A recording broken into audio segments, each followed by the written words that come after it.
Save all that. Good morning, everybody. I'm sorry about that. We started discussing what we were going to talk about, and we got into it.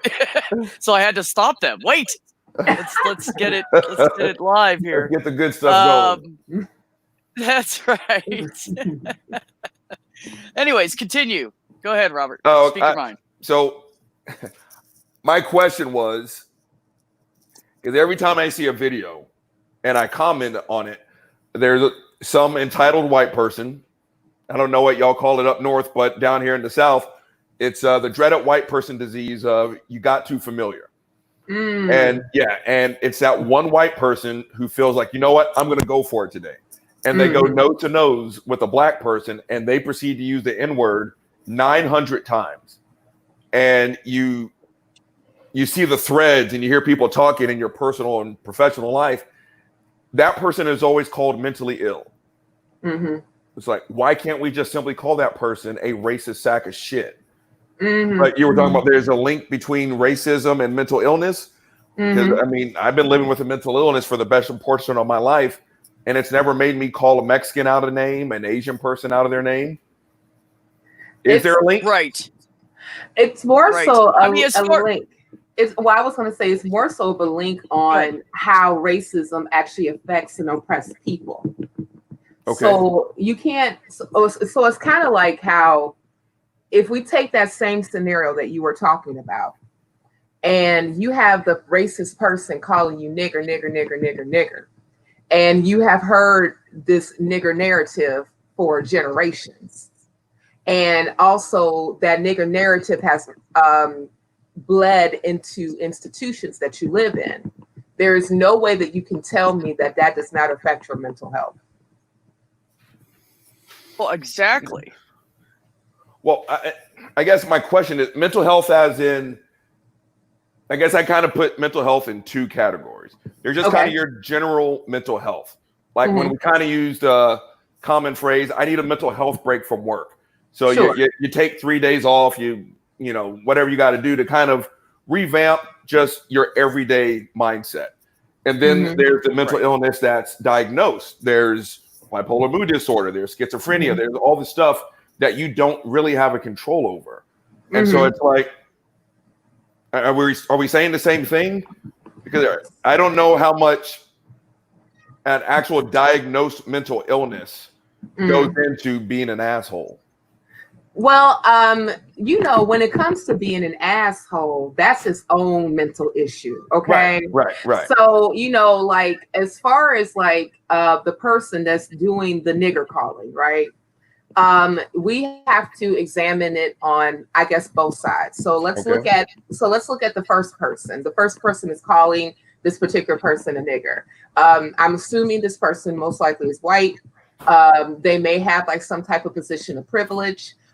So they feel that it's going to be okay to do that because, you know, they have that particular position and they feel like that they can go ahead and call this to you and not have any type of repercussion behind it because they never have, right? Right.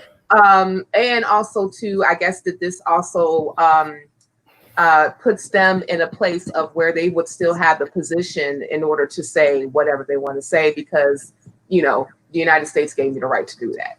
Right.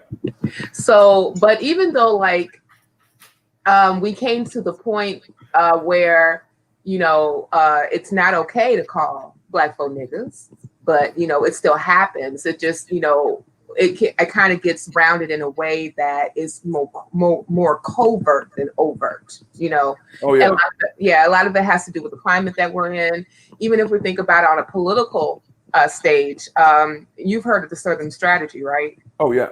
Absolutely. Yeah. So, and you know, like with the Southern strategy, this is the same strategy that Lee Atwater used in order to help reelect Nixon. Right. And so like it wasn't like instead of using words like you can't say nigger, right?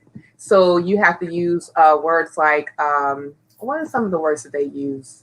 urban development, and they use other type of buzzwords to basically mean the same thing, but they were doing it on a systemic level that was covert, that did not actually happen like overtly. Opportunity zones would be one, or gentrification would be one, you know. So, and until like when people actually would learn like what these really meant, they say, oh no, this is just racism. This is just another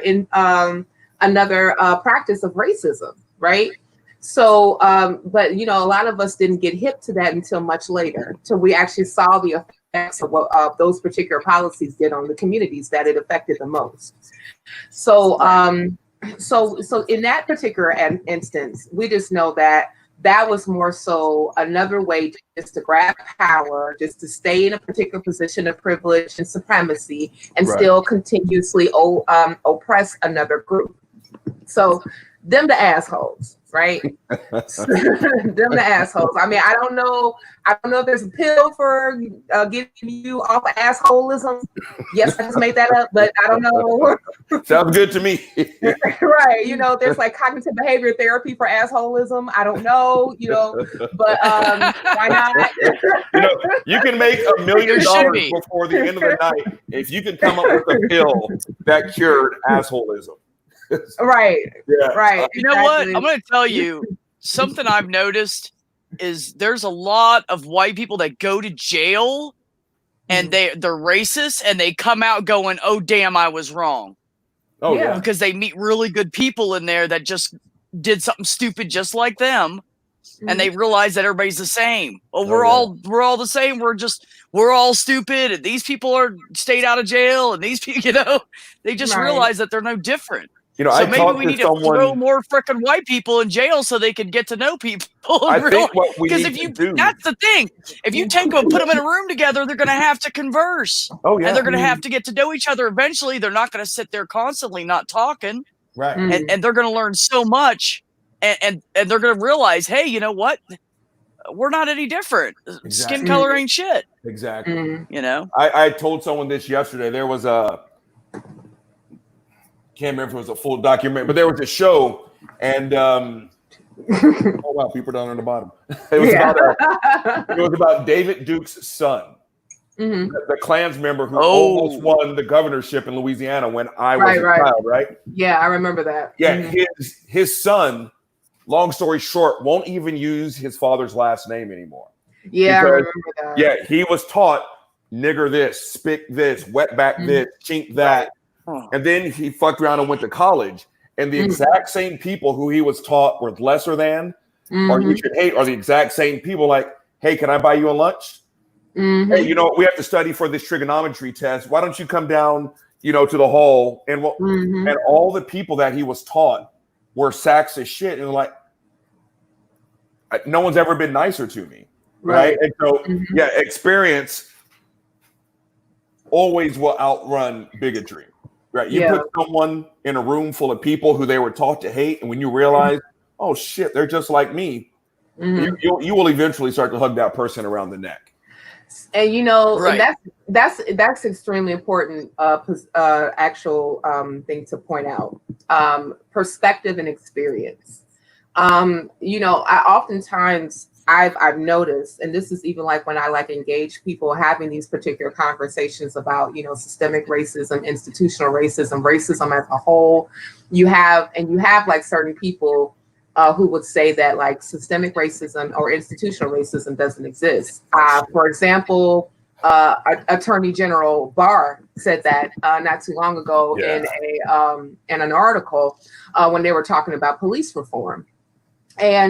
And so even when I had this one conversation with this lady on Twitter about systemic racism, and I can definitely tell that she was very much so colored and married to her perspective, even though that she felt that she was using reason to say this particular institution does not exist.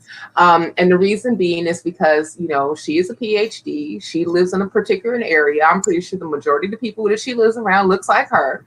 She makes a certain amount of money. She's probably been, you know, living in a pretty privileged area all her life.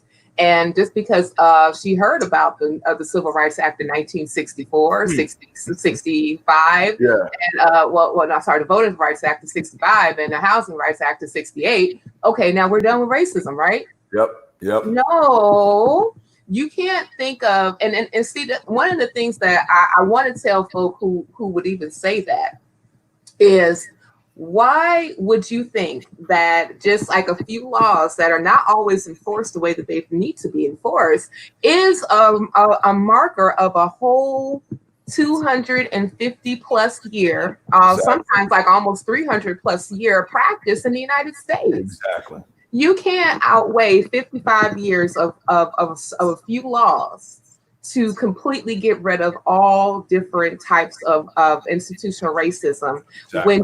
And especially, like, one of the things that I have noticed, that white privilege or white supremacy gets awfully creative when it comes to practicing institutional racism.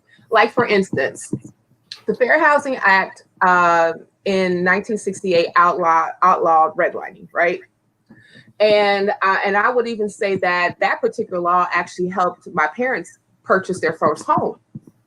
And because like before, like when my father tried to use the GI Bill in order for him to purchase the house, they denied him and never told him why. They just said, no, we don't get it. And he's like, why? Because we said. Yeah, exactly. Deal, right? So, so after that particular law was ratified, then they were finally able to get an FHA loans in order for them to go ahead and purchase their home. So what ended up happening is after a time period, that's when the banks started tightening up on how they were actually going to dole out loans. Matter of fact, Chase Bank, JP Morgan Chase Bank was called out recently because they barely give loans to minorities, especially Black folk. I think like 1 to 2% of their home loans is like Black. Really? Yeah, withholding billions of dollars, and sometimes, and then of course, like you even had like predatory lending that happened back in the mid 2000s. Yeah. Where they were specifically targeting Black folk for these particular, what do they call them? Inflatable loans, like the balloon loans, where like you start out with one rate and then all of a sudden it gets doubled and tripled, and to the point where you can't even afford the house anymore. You go foreclosed on. Even when people actually had proper credit scores or FICO scores in order for them to be able to qualify for these loans, they were told to be pushing these people in these loans anyway. So we get like, and then like I remember even listening to an NPR podcast where this one young lady wanted to purchase a home, and she had a really good job. She started off with a very good score, but every time that she got, she would get denied for some craziness, right? And then like when she tried to fix it, they'll run her credit score again. And every time your score gets ran, you take a hit, right? Yep. So what ended up happening is that they ran her score so many times. She started out with like a 700 something score, and then ended up going down to 625. Shit. And then what ended up happening was that in order for her to get her home, she had to get a co-signer. She had to use her white girlfriend who worked for the Peace Corps, only making $9 an hour to co-sign for her. Shut the fuck up.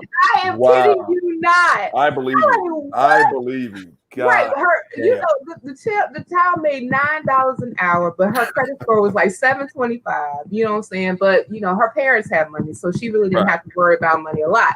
So she had to use her in order for her to get this house. And I'm just like, so what would happen if she was not in a relationship with this white woman? She'd be toast. No house for you. God damn.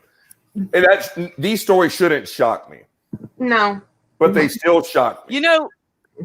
That's funny you say that, because now in 2000 and I think it was 5 or 6, I went looking at vehicles, and I saw this Jeep. I really wanted this Jeep Wrangler, so I went in and talked to the guy. The salesman was a white dude, and the manager who ran the account, whatever, loan manager, whatever he was a Hispanic dude. And I told him specifically, go through this bank. I've had 3 vehicles through them before. I have great standing with them. He ran my shit through 15 banks. It was like 13 or 15 banks. Oh my God. And so I was like, he told me the price of the vehicle, blah, blah, blah. And I said, you know what? No, that's just too much. Never mind. You know, if you can't lower it, we debated a little bit, can't lower it, fuck it. So a month later, I go get a vehicle because I found one I really wanted. Yeah. And they were like, oh, your credit score is 595. And I was like, holy shit. It was 720. What are you talking? It literally dropped my score. Wow. 130 points. Yeah. That crazy. Should be criminal. It should be. It should be. I mean, he literally ran it through every single bank they dealt with. Wow. And the funny thing is the two banks that said they do it with me, one of them was the one I told them to begin with. Wow. Yeah, that's actually what the Consumer Protection Agency is supposed to do.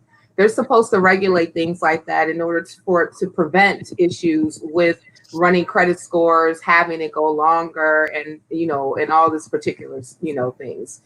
Because yes, you do take a hit every time that you get your credit score ran. If you get your name ran for any type of thing that you're actually applying for, that goes further down. There was a comment. I think that Susie, is that Suann? Suann, yeah. Suann, just call her Susie. Susie. Okay. Hey, Susie. Hi, Susie. So the question is, what is my opinion about white privilege versus class of privilege? Okay. That is a very good question, Susie. Yeah. I have to go back to the story that I was just telling about the young lady who was trying to purchase a house. Even though, she was Black, her girlfriend was white, she had to use her girlfriend in order for her to be able to get the house, regardless of this regardless of this woman's education, regardless of her, and also her position. So, and then I'm going to also tie it to some of the stuff that Bernie was trying to do, because he does a lot of class-based politics. The thing about it is that there's going to be certain accesses that one who would be white are going to be able to have regardless of their socioeconomic status. Okay. And we can go through a whole litany of reasons why, but if you kind of just look at the history of this nation, how this nation was very much so built on institutional racism. It was built on slavery. And then of course we had Jim Crow, and then we had, and now we have mass incarceration and things of that nature, and how a lot of these particular institutions are targeted specifically to Black folk. We're gonna, hey Nils, how you doing? Hey, how's it going? Nice to see you.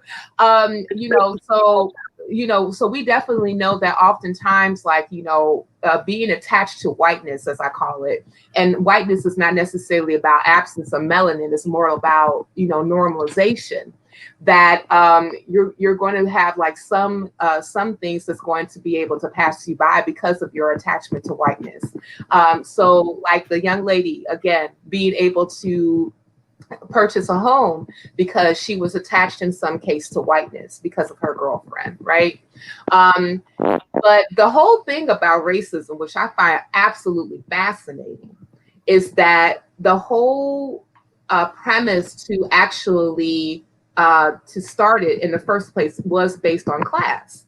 Because the thing about it is that in 1681 is when we first heard the word white. And that was after Bacon's Rebellion, not Shays' Rebellion, Bacon's Rebellion. And Nathaniel Bacon was he was an indentured servant who was from Irish descent, who actually gathered enslaved people and other indentured servants in order for them to come up against the elite class at that time because they wanted fair treatment while they were working. Now, what ended up happening is that the British government had to send over troops to it wasn't the United States at the time, but the American colonies in order to squash Bacon's Rebellion. And then you had a whole slew of laws that happened after that, where they actually separated enslaved folk who were of African descent and indentured servants who were mostly from European descent in order for them to be able to set up these particular institutions so that they can keep them apart so that they wouldn't progress together. So, so that's what we kind of got racism. And that's kind of the thing that actually separated all these particular groups in order for one group to be more privileged than the other. So, even if they ask my opinion, and I think that you were asking about, class versus white. Nowadays, people with the money rule the world, white, black, brown, doesn't matter. Okay. But see, the thing about it is, even with that being said, even if you look at the data when it comes to Black folk in America, and I think that I went through it, 2.6% of Black folks that descend from chattel slavery own the portion of wealth. Mostly that is in baby boomers because of some of the laws that they were able to access back in the 60s. You have the middle Black family in America is only worth $1,700. In some cases, I think that in Boston, the average Black, the median Black family is only worth $8. In Los Angeles, it's like $200. The average income for a Black family in America is like around $34,000 or $35,000.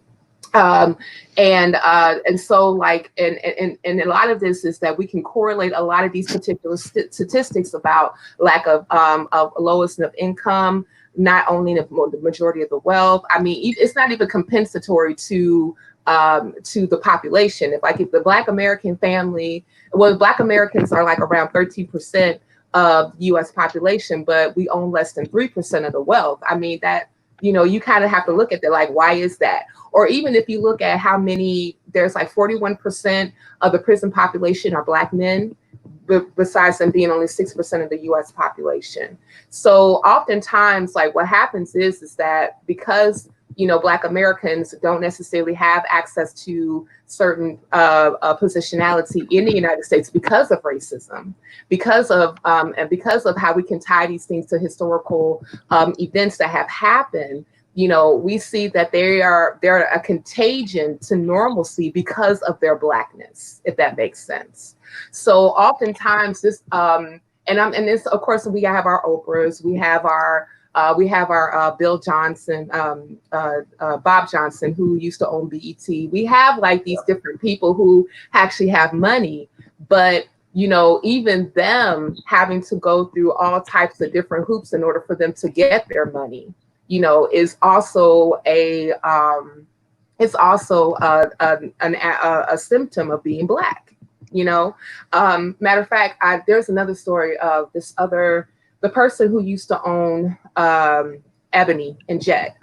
He was another Johnson. I forgot his first name, but of course, his company Ebony and Jet was right here in Chicago, and he wanted to purchase a building in order to house Ebony and Jet.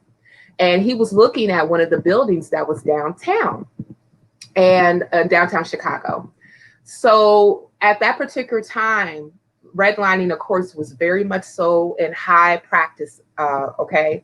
So what they ended up doing was that he had to use his white lawyer to go and talk to the real estate person while he dressed up as a janitor, okay, in order for him to be able to purchase this building so that he can. And then when, like, the real estate agent's like, you have your janitor here? And he was like, yeah, this is my head janitor. This is of course the lawyer was talking. I said, yeah, this is the head janitor. He's with me so that he can kind of look at the building so he'll know how to clean it, right? And he knows how to, like, oh my different people. God. Yeah. Oh, it was great. So what ended up happening was, it's like, of course, like, Mr. Johnson, he ended up like purchasing the building. But like I said, he had to go through this he had the money, okay? He had the lie to do it. He had the wherewithal to do it. Right, you're right. But the thing about it is because of his Blackness, because of him being a Black man, and all the different policies and practices that actually came with that, he wasn't even able to purchase his own building without having a go-between for him, Right. you know? Right. So, you know, and so like in these, and we see like inceptions of this happening over years and years and years and years. Like oftentimes, like you have to have some type of access to whiteness in order for you to kind of even get into normalcy in the United States. So even though like, yes, we know that poverty is very much so a very real thing in the United States, and you got white folk that's poor, you got Hispanic folk that's poor, you got all types of folk that's poor, right?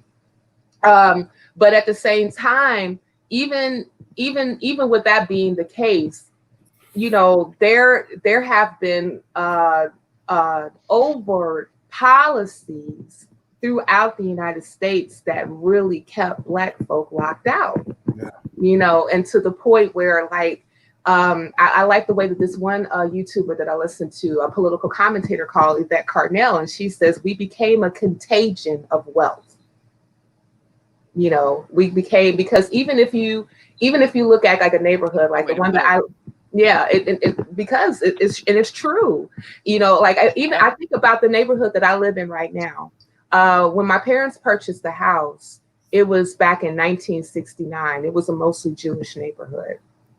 And then what ended up happening is that the neighborhood turned Black in like less than 3 years because of white flight.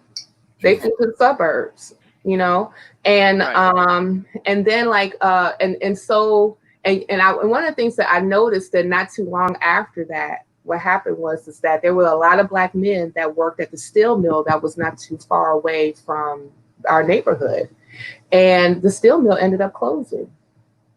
So a lot of Black men were laid off. You know, and those were good paying jobs. Those are really, really good paying jobs. So you had like and then I can even think of a neighborhood that's not too far away from me, where a lot of those men who have families, who bought homes for the first time in the late 60s, early 70s, who were working at the steel mill, they call that area Jeffrey Manor. And that was mostly Jewish too. Then, you know, a lot of the people, they fled to the suburbs. Black people ended up taking it over.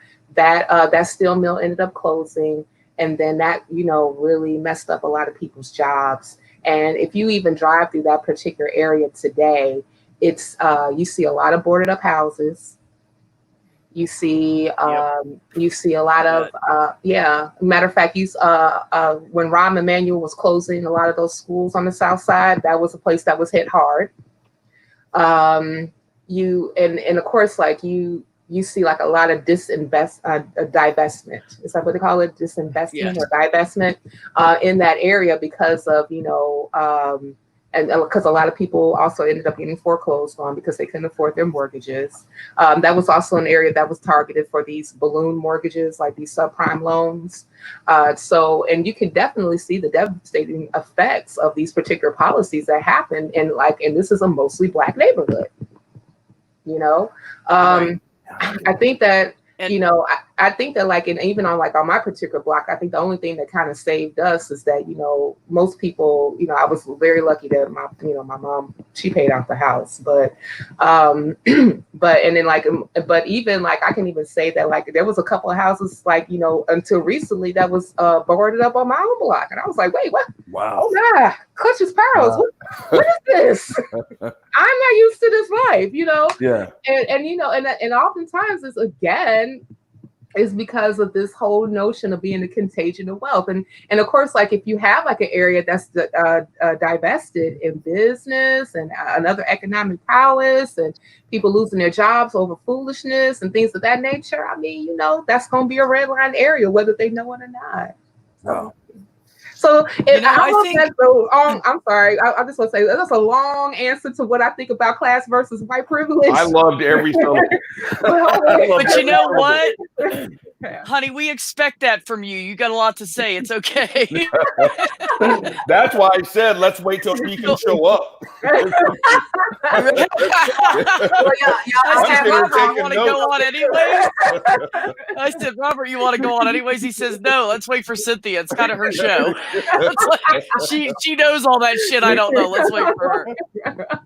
So I think part of the problem with the money situation, financial shit in the U.S. is obviously because originally all black people were slaves and all the white people had money. So you have a lot of old money in the United States. Yes. You know, for the age of the United States, Sure. There's a lot of old money, and so the people that are running things today got money from their relatives and ancestors. It was trickled down to them, and they don't I think they don't even appreciate it. Those people back then, even before and after slavery, worked hard for that shit. They didn't have money pre-slaves because they sat on their ass doing nothing. They were out there busting their asses, and they were doing all the work before that. Now, obviously, slavery pumped up their fucking financial wealth, huge amounts. I just say? I'm sorry, Susie. Yes, you are correct. Yeah. Not all slaves were black, but the majority of them were. Continue. You are. I'm going to let Susie in a little bit because she's brilliant. And she's dying to talk to you guys, so I'm gonna let her in a few minutes.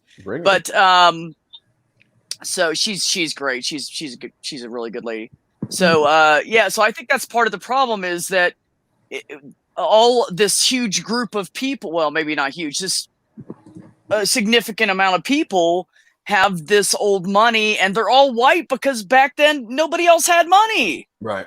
So when they have that years and years and ancestors and relatives to back them financially, and you guys are just screwed for that because you don't have that because up until so many years ago, it was slavery and nobody had money. You were just got to the point of working to have food. That's what I hit on the last time. In that there's a difference between working long hours and working hard, right? And I'm quite sure the person who works 12 hours a day is, working their ass off. But like I said the last time, when your great grandfather went in for that business loan, how many people looked like me?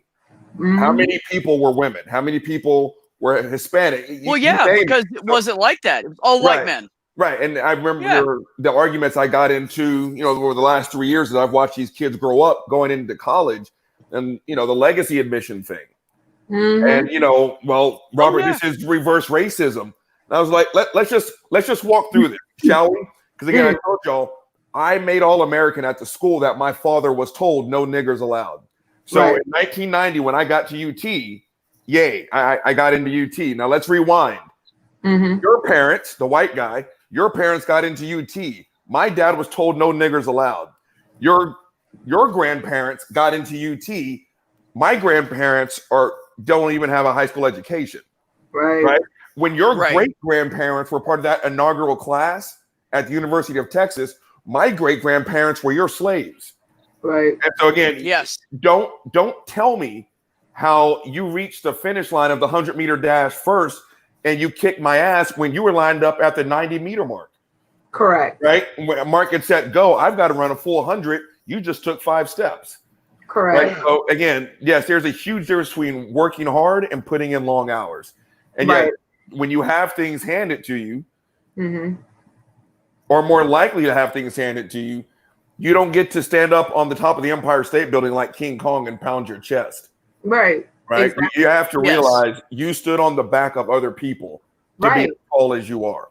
Yeah, exactly. And that's not equity. I mean, I had a similar situation too, Robert. Like my father finished high school in the Navy back in the 50s. My grandmother, I don't think that she went past 7th grade. My grandfather, I don't think that he finished high school either. And my mom, excuse me, in the most recent history, she did finish what they call, because my mother's from Jamaica, my father's from the United States, he's from Tennessee, and my mother did finish what they call at some advanced levels, university advanced levels, while she was in Jamaica, and because she was able to do that, that gave her a student visa to get here. Right. If she didn't have those advanced levels, she would have never been able to come to the United States. Wow. And right. And then that's when she ended up getting her. She went to school and got her lab certification so that she can become a lab technician. So even in that particular case, like if she didn't have, like I said, if she didn't have that further education, she wouldn't have been able to do the pre-selectiveness of immigration to actually come here to work or none of that, and so like, and I would definitely say that like I'm the first one out of my immediate family, like, within our in our close area that actually got a degree. I have cousins that, on my father's side that they were, able to finish their degree. I have one cousin that's actually, she's a judge now. She's a judge. Wow.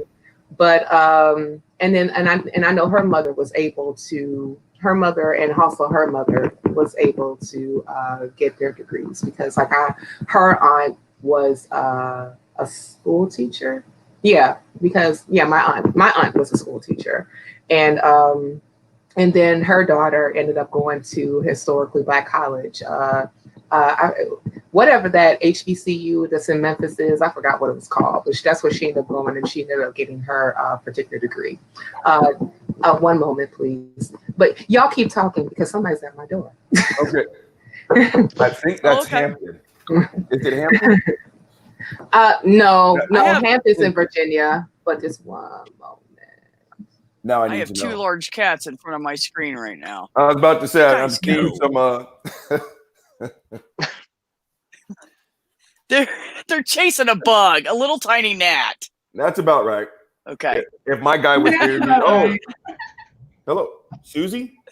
Hi, Susie. Oh. Hey. Okay. By the way, just Robert. Yes. Yes. Hello, and Cynthia. Hello. I know you're muted. B. Hey, thank you so much for having me on your stream. Hey, Shadow Kitty. Hello, nice to meet you. That's good. You can just call them Nels. Okay, so I don't know. There's like a lot of things I could say right now. Hey. That's why we're on here, because we want to talk about it. Yeah, she's really bugging me. Okay, so I just got to ask Cynthia for sure. Yes. So when I was asking more about privilege versus class, what I was more so saying, like, because I grew up privileged 100%. Like, I know I'm privileged. Like, and the way I know that is because I saw somebody just lay it out for me. So somebody had all of his, it was like a gym teacher or whatever. He had all of his students like line up on this line on the field, okay? And half of his students were like Black and half of them were white. And then he was like, I'm going to teach you guys privilege right now. So he said, and then so it was like the first one to the end wins like a prize or whatever. And so like I said, half of them were white, half of them were Black. And he was like, how many of you guys grew up in a household with two parents? And like most of the white people, well, in fact, all the white people actually moved forward. And like some of the Black people did. And then it was like, how many of you have never had to worry going to the end of the street to get a soda or something? And then all the Black people just stayed there and the white people were like, yeah, no, we're good. And how many of you guys have like had an allowance? How many of you guys had food on your plate every single fucking day? How many of you guys have Sunday dinners at the table? How many of you guys have never had to worry about a college tuition or whatever? And it was just crazy because you've seen all the white people at the front and like literally it was just the Black people at the back. And that like really woke up for me, made me wake up because, and that's what systemic racism is. It's not that you're racist. It's that you're privileged. You know what I mean? Like, we're not calling you a fucking racist because you think that all lives matter or whatever. That's great. And it's the same thing with like when someone tells you Black Lives Matter, as soon as somebody who's Black gets beaten to death by cops, which is completely unjustified, by the way. And that's like saying, so like a woman, like this is like the metaphor that they used. A woman goes up to her husband and says, I'm dying of breast cancer. And he goes, well, all cancers matter. Right. How do you think she fucking feels? She's Right. like, oh, but I'm dying. Like, Right. I'm your fucking wife. Like, that could matter, like, to you, right? And then I also saw another brilliant freaking poster of this black dude holding up the sign that says, okay, so all lives matter. So then why aren't you sad? Yep. I saw that. All lives matter. Why aren't you mad about this? Because if it's not black lives, it's all lives. And if all lives, that includes black lives. So I don't understand these people's point of view on this. At the same time, okay, so now we've got that out of the way. So like also white privilege and class. So I grew up, like I said, I grew up very privileged, and I'm adopted. My parents were like very too young to have me. So I got adopted at a young age, and I grew up it was fantastic. I have no qualms with that. But also, so I went to a private school, St. Mary's Academy, it's called here. And it was mostly not white people. So it was like just all ethnicities. So like these people have privilege of class where they can pay for that. I mean, we have so many, when you come, like in Canada, black people are almost like kind of praised upon. Like it's like we're like, oh my god, like my friend, you know what I mean? And it's more of like a Aboriginal issue of like homeless people in the city, which is also bad about the government because they're saying all lives matter, but now they're making Indigenous people move out to these reserves with like no water, no air conditioning. So it's a crazy thing here right now. But either way, like Native Americans. Well, exactly. Like here, that's like a big thing. Like in the States, like the Native Americans own everything. Like they own the casinos and but here it's like they're not taken care of at all. I mean, it's horrible. They don't even have like running water on the reserve. And our government's trying to make it out like he's some fucking like Justin Trudeau, who's don't even get me started. He doesn't do anything for anybody. Like he doesn't do anything other than like the Middle Eastern people who are self-proclaimed terrorists. That's it. So and that's, but I mean, class, like everybody here who is like on like the richer class can get anything they want. There's nothing about race like here at all until you make it about race though. So a big thing about all of this, I feel, is that when people, and I'm not trying to offend anybody, but when people try to bring race into it, and then it just causes like a whole thing. Like, I am not racist, but as soon as I say that as a white person, I'm automatically racist, I feel. Like, people have drilled that into my head. Like, it's like people are like, are you racist? And I'm like, no. They're like, okay, you're fucking racist. And I'm like, why? Because I'm white? Like, no. And so, and then this whole looting thing, because I understand that Black Lives Matter, but then like when you're looting and doing all of that, you're just stooping down to the level of that cop that beat you up now.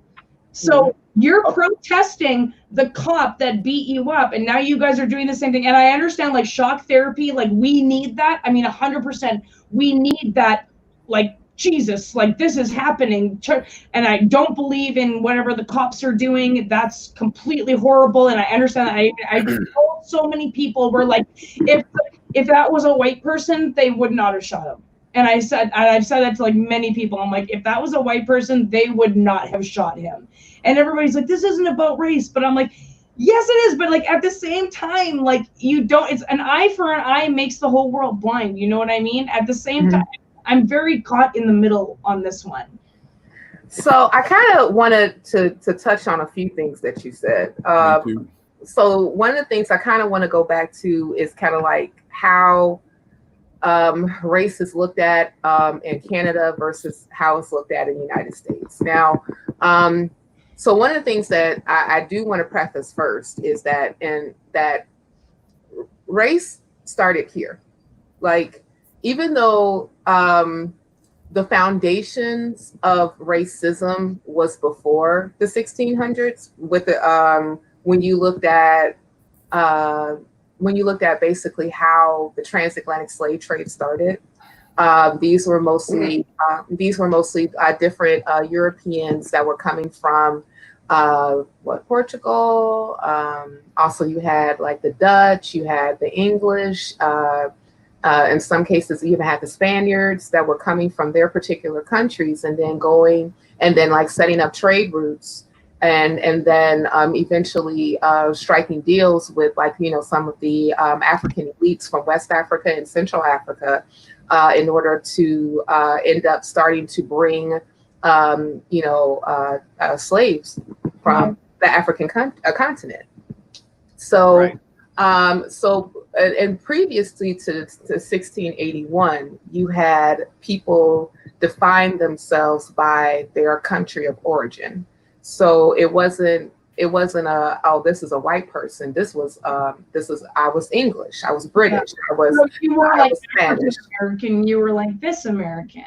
Yeah, right. Exactly. I mean, it really wasn't even.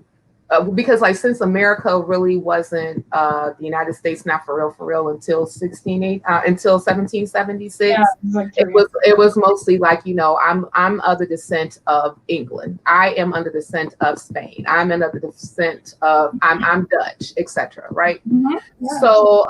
So like, because of trying to keep a power structure in the American colonies, and trying to keep away rebellions from happening again after Bacon's rebellion, that's where you saw the creation of race.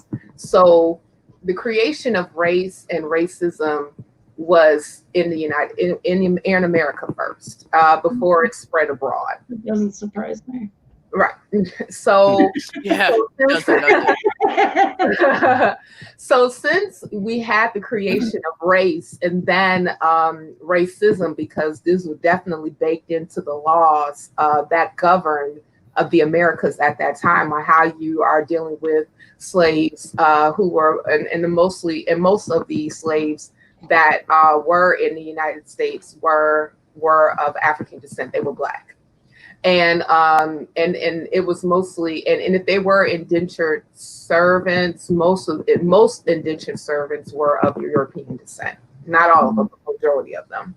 Yeah. So and you definitely had laws after that particular time period that definitely separated how you treat an indentured servant of European descent versus how you treat an enslaved person from African descent. You know, so and because of that, and when you had like this practice that happened for centuries, right here, race is always going to be a thing. As much as I wish it was not, because I am a part of that class that or that group that has experienced race on an adverse scale. Unfortunately, Black folk for real do not have the privilege per se to divorce themselves from race. You know what? So, it kind of rules everything that we do. Okay. So just True. As of late, I've actually, so I'm just going to give you a little background. So I've always been like, I am so proud to be white. Like, nobody's going to stop that from me. People call me racist all the time, and I'm like, fuck you guys. And I'm not racist, but I never understood like systemic racism until like literally like now, like what's going on now. Like I've literally had my mind changed. I've always been the kind of person. Good. Like I've always been I've always been the kind of person who was like, listen, like, I would be the kind of person who would be like, all lives matter, not just Black. But now I'm like, no, fuck you guys, Black lives matter, because yes, all lives matter, we do, but who needs us the most right now? And that's really like kind of where my mind kind of went to. And I felt like a whole sense of just like, whoa, like my whole mindset just changed. when as soon as everybody's just started rioting and like, and I knew that this has been happening for a long time. I just kind of turned a blind eye. Well, like, we're white. We can, exactly. That's why we can. We can't ignore it. We can point it out when it's convenient and ignore it when we don't want to deal with it. That fucking pisses me off now. And now it? Fucking pisses me off. Yes. So now I'm like trying to like tell all of my friends, but like most of my friends on Facebook are like, oh God, it doesn't even matter about them, but they're talking all about like, oh my God, fuck this and fuck that, and why do we have to change Aunt Jemima? It's fucking stupid. Like, but also though, Aunt Jemima. Okay, why don't we go into Aunt Jemima? I thought that she was the rebel who like went in there and like fought like white supremacism, and I thought that she was like fucking Black Lives Matter too. You know what I mean? And that's why she was like the face of this syrup. It wasn't like anything to do with like racism, but she was like the woman to like do this, like. And because I read the whole story on her after they did this, or after they were like changing the name, or they said, yes, okay, it is racist. Now it's like Mary Poppins is racist, and well, Mary Poppins is racist because they put smut on their face, I guess, which is kind of like the same as our prime minister. Fuck him, but God. Anyway, yeah, that's a whole different topic. We are so in love with racism here in the United States that it is a part of our very being, to where people feel threatened when you tell them we need to change some racist ass shit. And then it's also a matter of, whose version of history are you getting? Yeah. Right? There's been, probably since I was playing football, there's been a year-by-year controversy. Are we going to finally change the name of the Washington Redskins? Yeah. There's no dictionary you can look in to or where Redskins. Blackhawks. Yeah, just pick your mascot, and it is by definition a racial slur. It's no different than having a basketball team called the New York Niggers. There's no different. Or the Washington Wetbacks. Exactly. Right. But you will still get people who will say, "Oh no! What Redskin meant was, it's their proud fighters." They're justifying it. Yeah, and so when we try and take down the Stonewall Jackson statues, the Robert E. Lee statues, change the name of Redskins, try to get rid of Aunt Jemima and Uncle Ben's, you name it. We Americans are so in love with racism that we would much rather die. Well, but you know what, Robert? I would even say in those particular instances, like, changing the names of these particular teams, or even like taking off Aunt Jemima and Uncle Ben, and because of what they represented and things of that nature. A lot of that stuff actually, to me, is very anecdotal. Because, and the reason I say that is because even though like we say, okay, well, we know that George Floyd died, and the way that he died was real fucked up. So let's take Aunt Jemima off of buttermilk pancakes, right. or let's take down some of these Confederate statues, which really should have never went up in the first place. Well, Why in the world are you actually like glorifying insurgents? These were treasonous people against the United States, Right. So, but the thing about it is that the real fight actually comes from tearing down the institutions that caused people to be a bottom caste. But you guys just tore. I don't mean to say you guys. For the protesting, they also took down the statue of what's his face, who helped to free the Ulysses Grant. Yeah, Ulysses Grant. Thank you, Ulysses S. Grant. They took down and he helped Abraham Lincoln free the slaves. Mm-hmm. I keep saying that. I'm so sorry. I don't know if that's right. Well, you're also Canadian, so right. So we're giving you a pass for Canadianship. I totally mute everybody, but it's all right. The protesters are taking down Ulysses S. Grant's fucking statue and helped to free the slaves. Like, I just feel like nobody knows like what history is like, and it's just about white people being the bad thing now. Like, and so that now becomes what black people are fighting against. Now Well, this isn't a recent. Are being exactly like the white people that they don't like. No. It's not a recent thing. This isn't. We just woke up, and I'm not saying that's what you're saying. I know. I got you. This has been going on since we were forced here. Now, and I still will say, please do not judge a movement by its abuses. Right?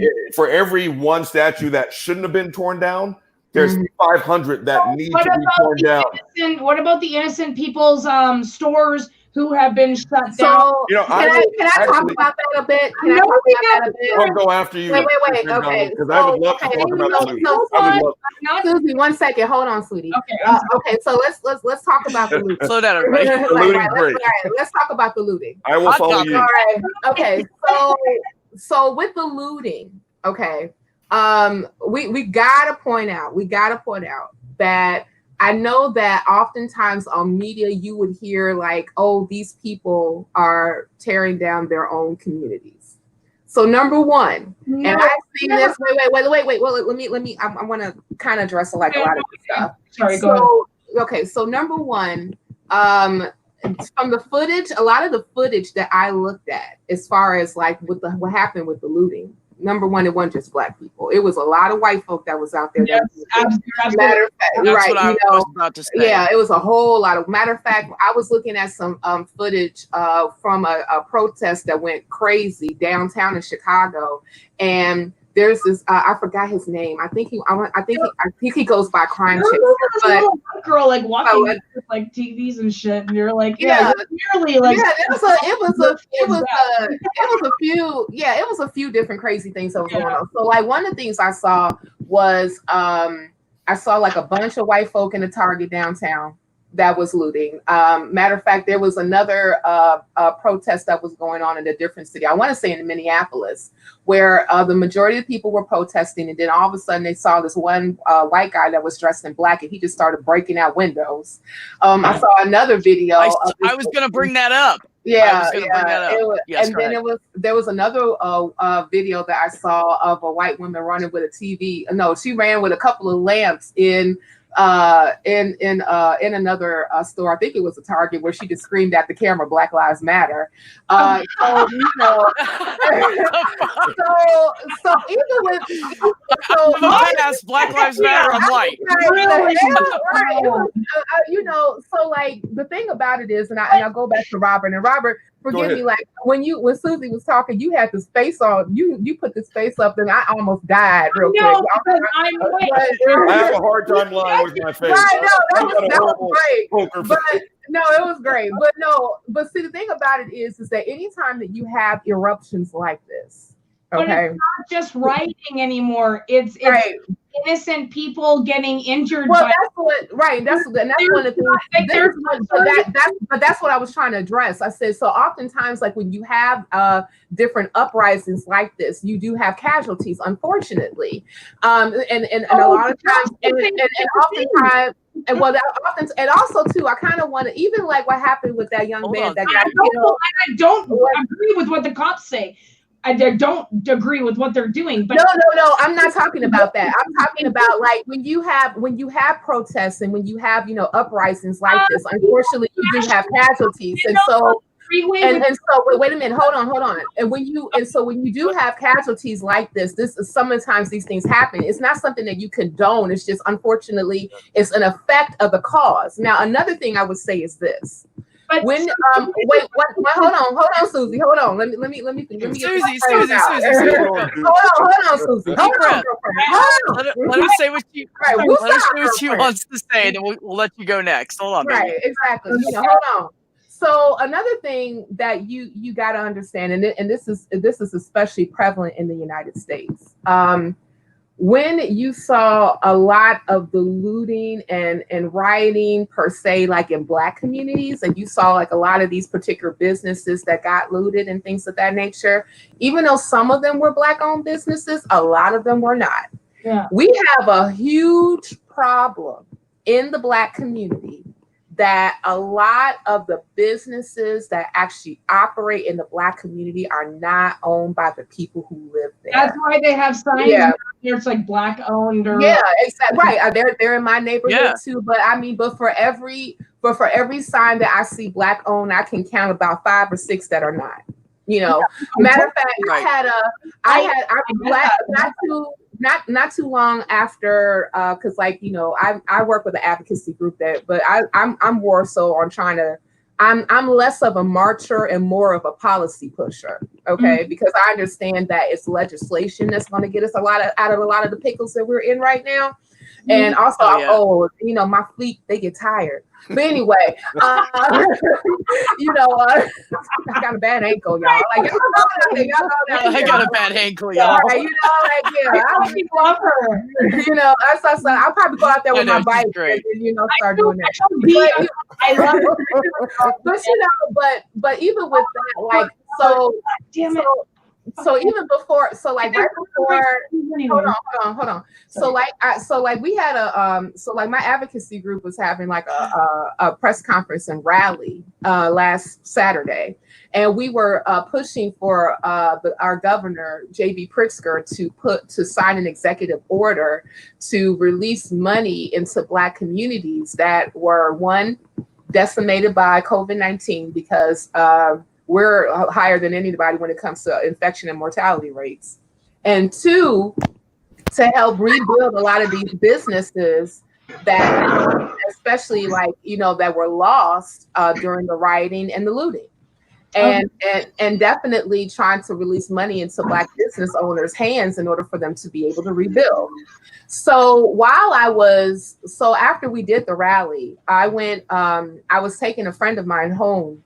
And we happened to pass through a Black neighborhood that was on what we call it the 9, which is actually 79th Street on the south side. And we saw a tent of people that was set up that were Muslim. And what they were, and the majority of the Muslims that were out there that were trying to kind of proselytize people were of, I would say, like Middle Eastern descent. It was like different countries that they were representing, but mostly Middle Eastern descent. And so like, I was like very curious to see like, what in the world are they doing? Like, you know, because like, of course, me being a very staunch atheist and I see people proselytizing, I got to investigate. Right. So and then my other friend was with me. I said, we need to see what's going on. And he said, yeah, let's go ahead and see what's going on. So so I pulled around. I parked my car, we got out, and we started talking to like a couple of them. And we're asking like, what are you doing out here? Because we saw a whole big old picture of Malcolm X and all this other stuff. And we was like, whoa, how you Middle Eastern descent talking about Islam and you got a picture of Malcolm X? What's going on? I was right. I was like, whoa, we gotta pull all the way back here and really just like disseminate this whole thing, right? So like I was talking to this to the guy who was out there, and you know, so I'm like, what are you doing here? And this is the thing, and he was telling me all this other stuff and how was really like about, and another thing too, like they were giving out watermelon to Black folk, and that really got triggered. I was like, what the hell? You know, so oh my God. But, you know, and the thing about it, are you fucking kidding me? I wish I was kidding you. I was just like, how? Why didn't they just go ahead and get some fried chicken and I was waiting for holy shit. It's red Kool-Aid, not grape. It's red Kool-Aid. Okay. Oh my God. See, that's how white I am. I don't even fucking know what kind of Kool-Aid. I gotta get together. You know what I'm saying? And I was just like, what? This is the most tone deaf shit I've ever seen in my life, right? So I'm talking to the guy. And we get on the neighborhood and the makeup of the socioeconomic prowess that's in this area. And so he was like, well, you know, I had to get permission in order for me to be here. And I said, well, who was you talking to? And he said, well, I was talking to like, you know, some of the business owners and aldermen, you know, so that we can be out here. And I said, and I know who the alderman is. The alderman is Black. But the business owners that he was mostly talking to was Middle Eastern. Because like the currency exchange that was over there, I believe that's owned by, Middle Eastern people. The liquor store that we was right next to is a Middle Eastern establishment. Across the street is a beauty supply store. That's a Korean establishment. I knew two other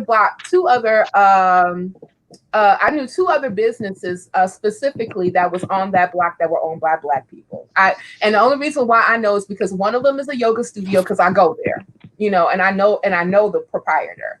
But every other business that was in that area were not owned by Black folks. None of them. Hardly any of them. And this is a problem that we definitely have in our Black communities. It's like, I don't know if you all got a chance to hear this one young lady who was talking about the social contract being broken in the United States.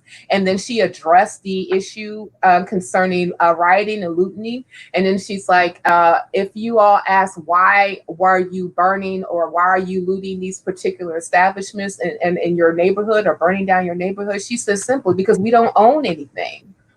We don't own anything. So even if you, I'm sorry?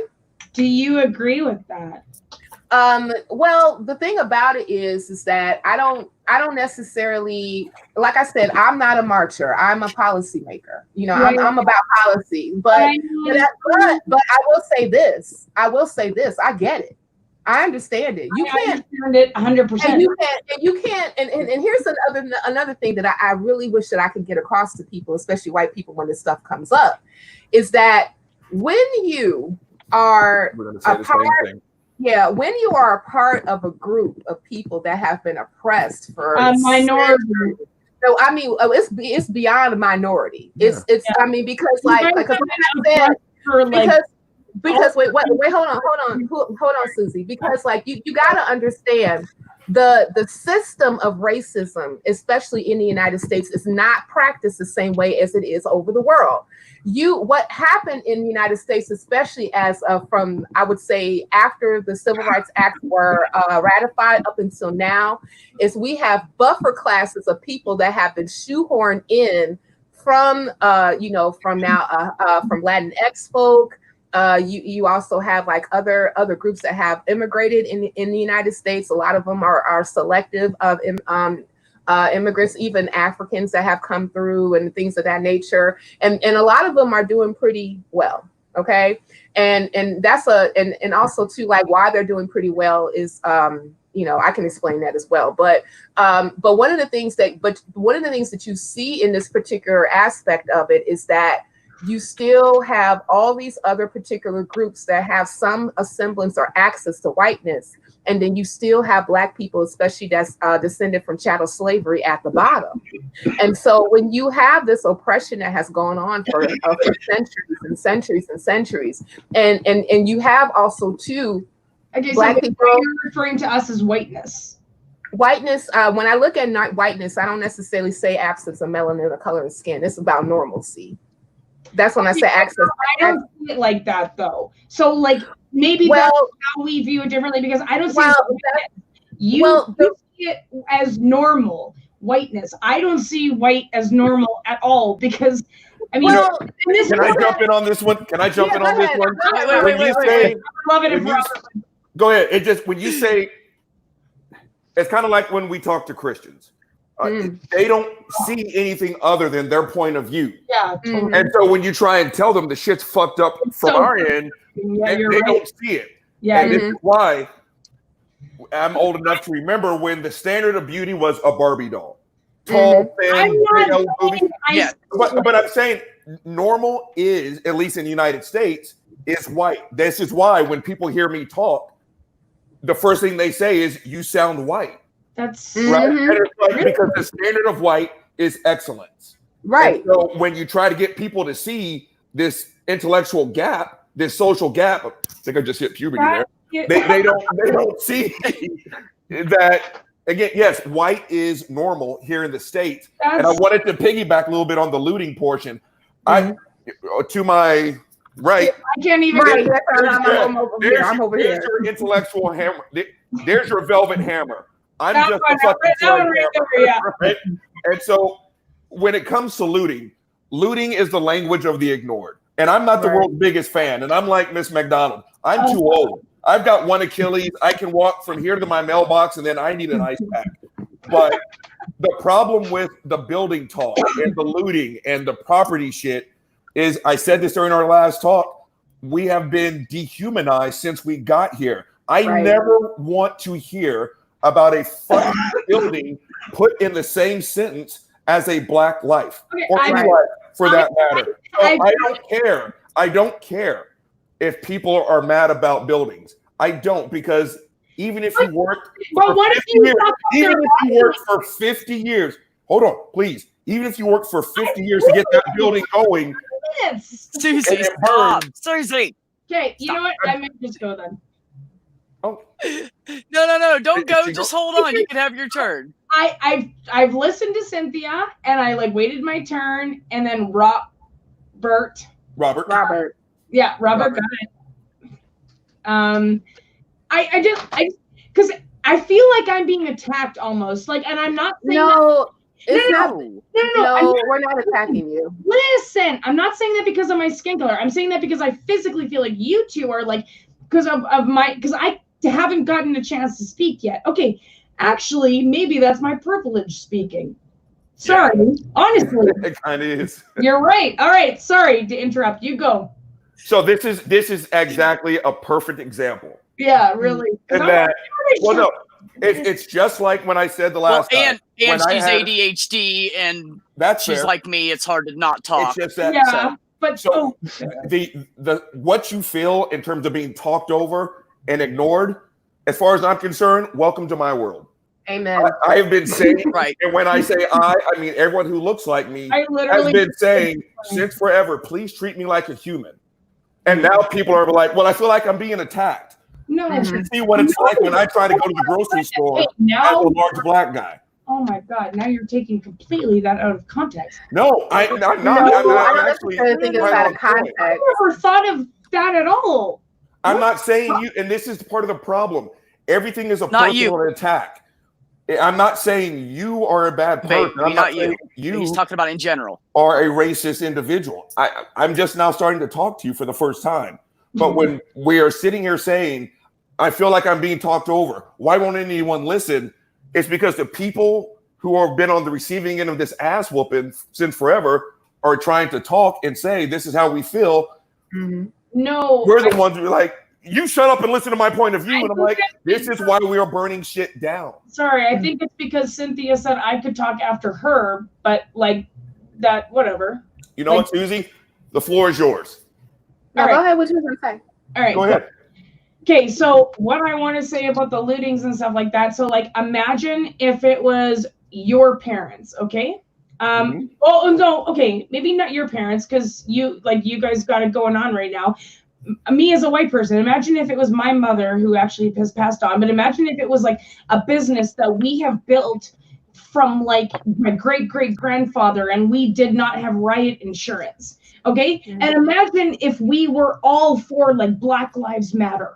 We are all for it. And then all these black people just bust open the shop and start like terrorizing it. Like that's going to scar us for life. I mean, them, like maybe not me, but okay, Robert. Okay, so again, I dig what you're saying, but again, I hear what you're saying.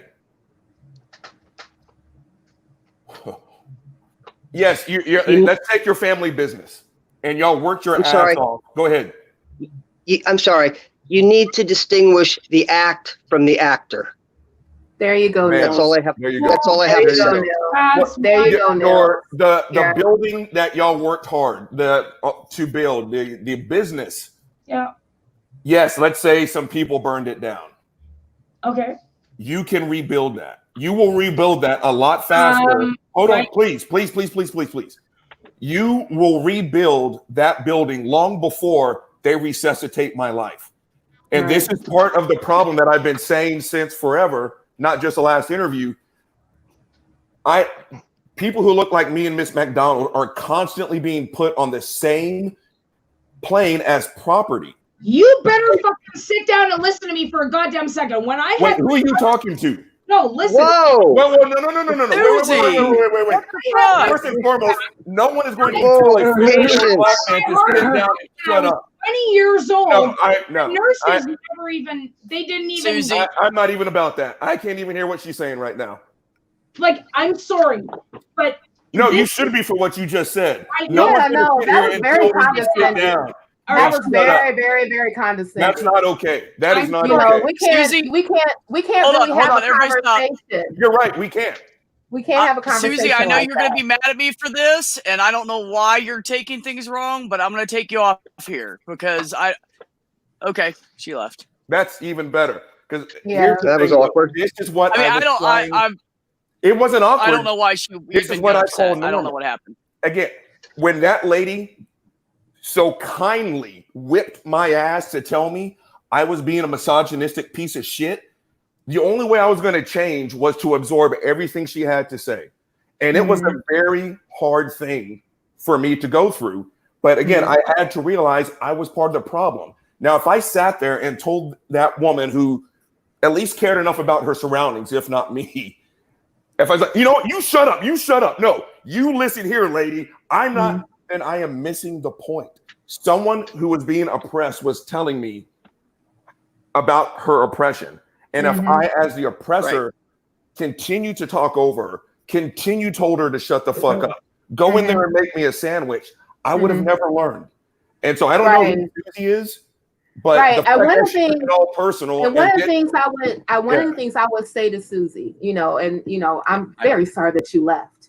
But one of the things that I would say to her is, I know I was being sarcastic, but but the thing of, well, I was half sarcastic and I am half sorry. And the reason being is because, as you said, Robert, this is the issues that we are having, especially when we're trying to have dialogues with people who are not a part of the oppressed group.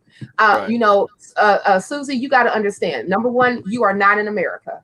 Okay. You also have admitted that, right? It's a whole different ball of wax when you're in Canada. Okay. My aunt lives in Canada. I've been to Canada a few times. Her house is really pretty. Yay, Cynthia. I was named after her. But some of the things that, yay, she's a great lady. But anyway, to my point, when it comes to how things are in Canada and the position of Black people in Canada, it is different from the United States. I cannot speak on Black people's position in different countries because I'm not there. Okay. And the only thing that I know is right here in the United States and how being in the United States has affected me as a Black woman, my Black family, my family being descendants of slaves. Okay. And how all those particular aspects of being a descendant of chattel slavery has affected my life and has affected my community's life. And even like when you were talking about, and I want to piggyback on what you said, Robert, about rebuilding the business. Okay. Remember the statistics that I put out. I said 2.6% of the wealth are owned by Black folk, and most of that is in baby boomers. Less than 350,000 families in the United States are worth over $1 million out of 35 million people. Okay. You have the average income when it comes to, the median income of a white family is like around $114,000 versus a Black family that's like around $34,000. You have like in different cities, the median Black family is worth, the middle Black family is worth about $1,700 nationwide. And when you go to different urban cities, it gets worse.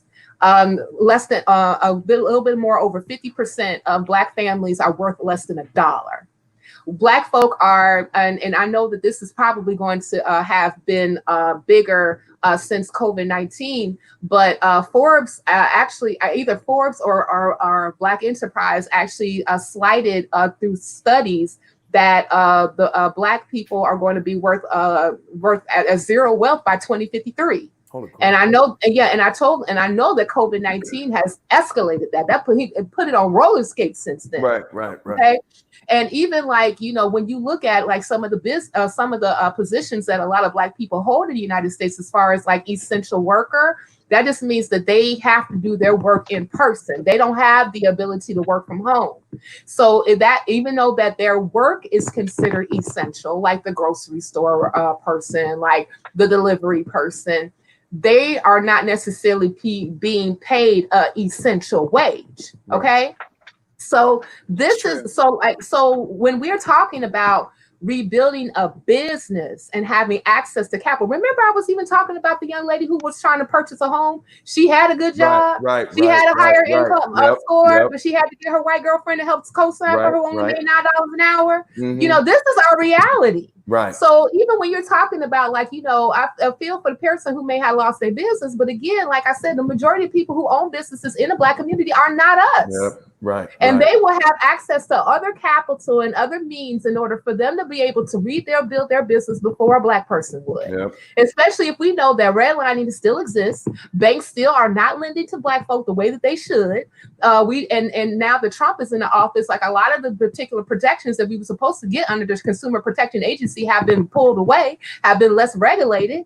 We know that a lot of these particular practices are going to be also on roller skates. So this is our reality. Exactly. Come on. This is our reality. This is something that we're living in under day by day. So if we, and especially when, and you know, one of the things I told one of my friends, one of my atheist friends who happens to be white, I told him, I said, you know what keeps me up at night? And he's like, what? I said, erasure. And he was like, erasure, you mean like the erasure of Black culture? I said, no. The erasure of Black people in the United States. And the reason why I say that, and I say that in all seriousness, is because every policy that has been adverse has been pushed or redirected in a different name to basically completely lock us out. And you can't be in the United States without wealth. Not for real. You know what I'm saying? You can't be here without being able to have like some type of, you know, transfer of wealth, savings, being able to even like do stuff like fix your house. I mean, like, I know, like, we're still trying to, you know, get our basement fixed. You know, it only costs like $5,000, but you know, we got to go around like, you got it. And I was like, well, we got to pay bills first. You know, we got to make sure that we can put food in the house first. We got to make sure that we can do things like live every day. So like, even like something like when it comes to a repair, you know, if we had like some policies that actually worked out, like, you know, that they got for white folk, which I say, like, when I say white, I say normalcy. And when I say normalcy, I mean access to things that we just need just to live. Okay. You know, matter of fact, I wanted to point this out to kind of bring this whole point home. There was a article that was written by Forbes magazine that said, I want to say that it came out in October of 2019.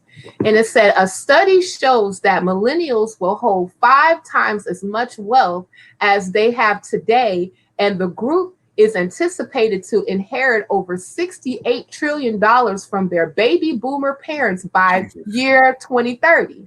This will represent one of the greatest wealth transfers in modern times. But we got to go back to who is going to inherit that money. It's not us. And the reason why it's not us is because so let's go through some things that actually happened as far as, like, you know, what was able to generate that wealth that baby boomers was able to take advantage of that Black people weren't.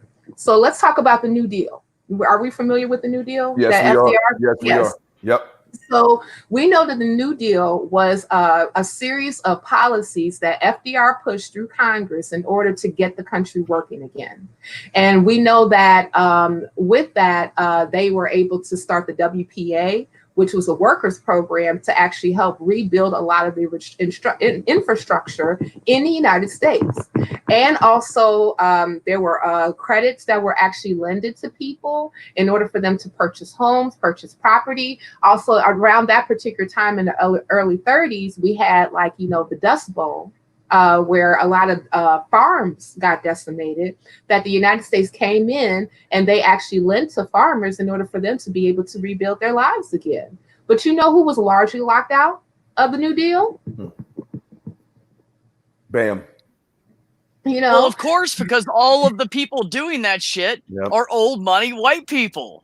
That's the biggest problem. Oh my And God. they're the ones running our government. That's the biggest problem. But that goes back to the whole notion of, you hear like an actual viable middle class in the United States. But the middle class was made through policies that came through the government.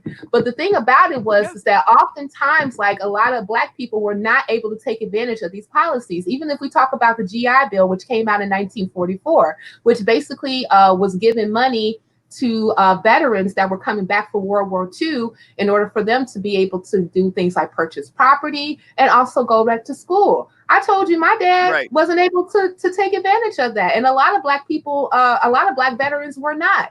You didn't see a lot of Black veterans being able to take advantage of the GI Bill until like after the Fair Housing Act was actually ratified in 1968. Okay.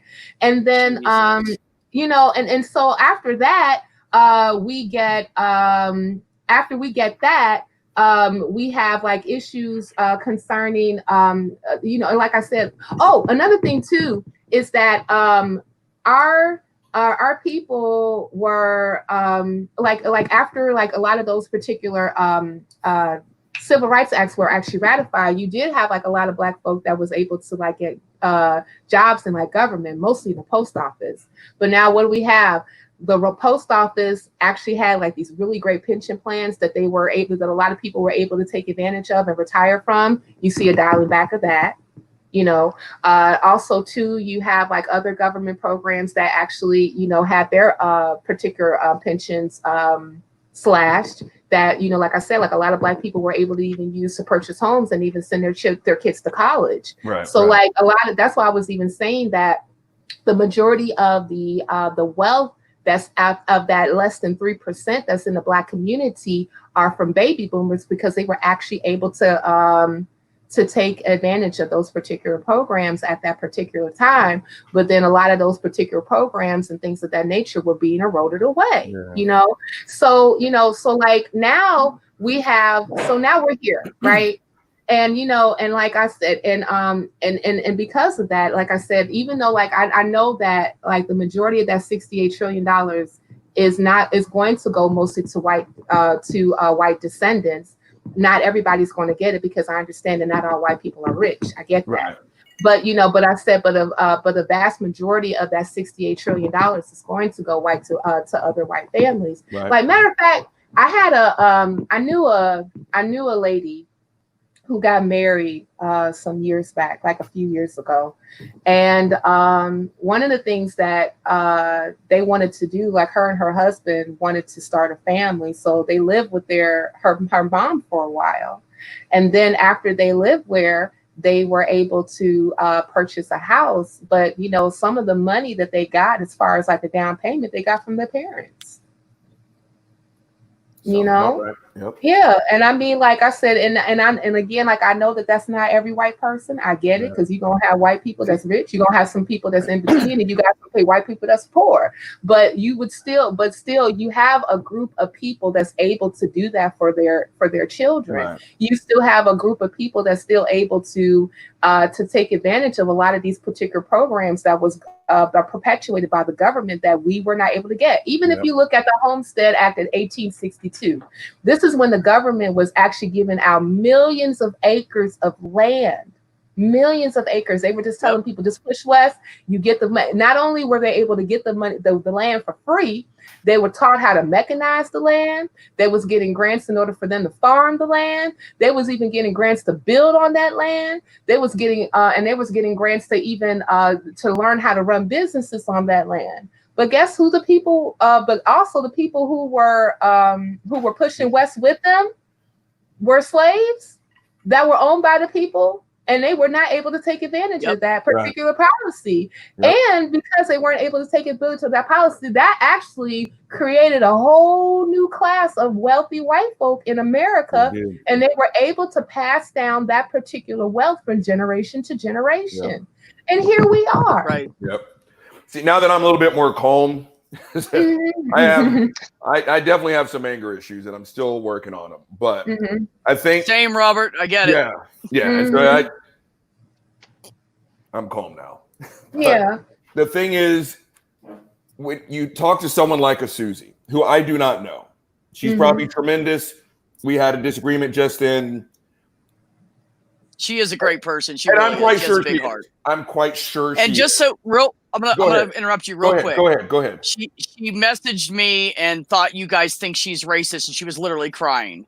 No, and I told her that was not the case. Exactly. It's a misunderstanding because she isn't in the U.S. She hasn't seen all the shit that has happened because the U.S. is a mess. Come on, it is. But I will. Show. Can I say this? She's an emotionally driven.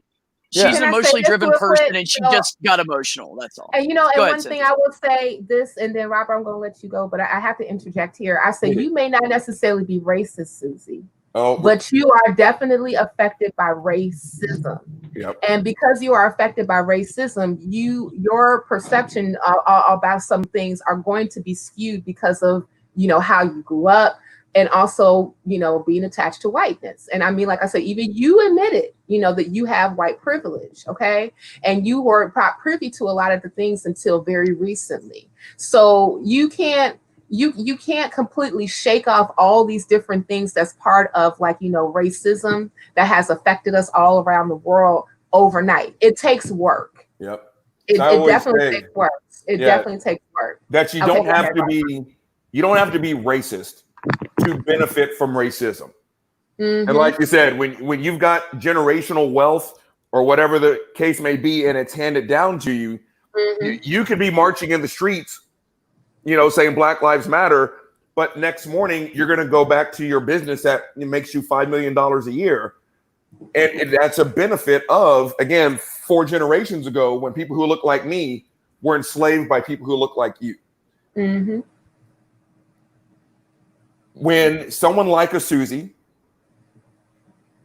says what she says and gets upset the way she did, it's like I said on the last interview, it's ego. You can't see past this, right? And so when we say you, I'm not necessarily meaning you right there, but it's bigger than you. And yeah, I'm quite sure there are lots of white families that were poor, lots of white families that have struggled, but how many white families my whole life struggled? Yeah, exactly. Versus, again, look at the system that's been put in place. Yeah, for every 10 white families who had to struggle, who had to hustle, I'll find you 50 black ones. Right? Yeah, and how many generations of black people handed down businesses and wealth and all that other stuff. Again, for the 10 that you can show me, I'll show you 500 white people that have done it. Because again, I'm not old, but my grandmother would have been considered a slave by all practical purposes. That's why I said I never watched The Help. I never watched all that shit because that was my life. How many dinners were postponed because Mama's mistress needed her to stay late? So again, the problem with that mindset is she did take it as a personal attack. Right. When it wasn't a personal attack. Right. And also I'm not optimistic about we're making a change. People are finally talking about it. Yeah, we're talking about it. But again, please go and ask people, do you think you're part of the problem? Every single person will say, no, it's not me. Right. And you just, matter of fact, I don't know if you got a chance to see, like you said, like in the chat, Susie, that's also not my fault. And we are not talking about you. We are talking about the system that has perpetuated this particular whole thing that we're in. It's always going to go back by the system and who is going to be able to get privilege from it and who is not. Okay. And see, and I said this, I think on I don't know if it was this show or another show. I was on somebody's show and I said this. I've been messaged a few times, from other white people that I know about, okay, so what can we do, Cynthia? And I told them, I said, if you really want to do something, and as much as like I see like white folk in the streets protesting Black Lives Matter, and that's all nice, okay, thank you. But what I really need for white folks to do is 2 things. One, you got to be able to give up whiteness.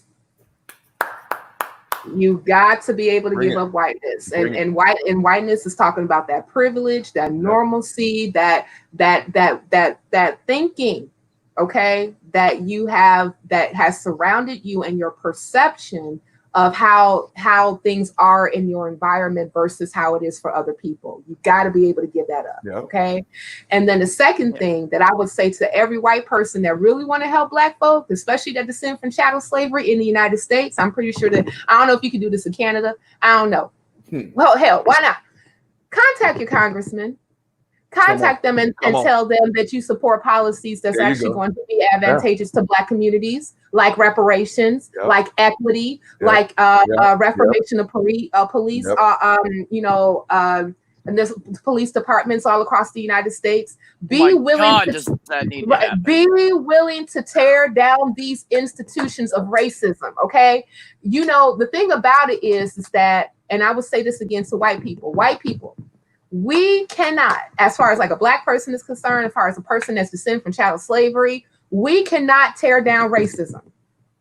It is not our system. We did not create it. True. We did not create racism, but we are affected by racism every fucking day of our lives. Okay? Real fast. Go ahead. So that's what I'm saying. So like you all have to be the active participatories in this particular moment that we are in right now in order to tear down these institutions. And we understand it's not going to be overnight. We understand it's not going to be, this is a marathon. It's not a sprint, even though I know that some people don't necessarily like to hear that, but it's true. So you cannot, I can't expect 400 years of institutional racism to go away overnight. But it will take work, especially on white people's parts, in order to make sure that these particular institutions cease. Yeah. So she just said, and breathe. We will give up whiteness when you stop talking about it. We're not going to stop talking about it. Let me tell you something about that. Let me tell you something about that. It's what I tell the ladies in my self-defense class, because inevitably the question comes up. You know, what if I rip his dick off or gouge his eyeballs out? You know, what legal trouble am I in? And I always say, don't fucking worry about that. Because as far as I'm concerned, that is not an act of violence. If a man is holding you down and trying to get you to do something sexual that you don't want to do, no, that's not, and you end up with his dick in your hands because you pulled it off. You did not commit an act of violence, right?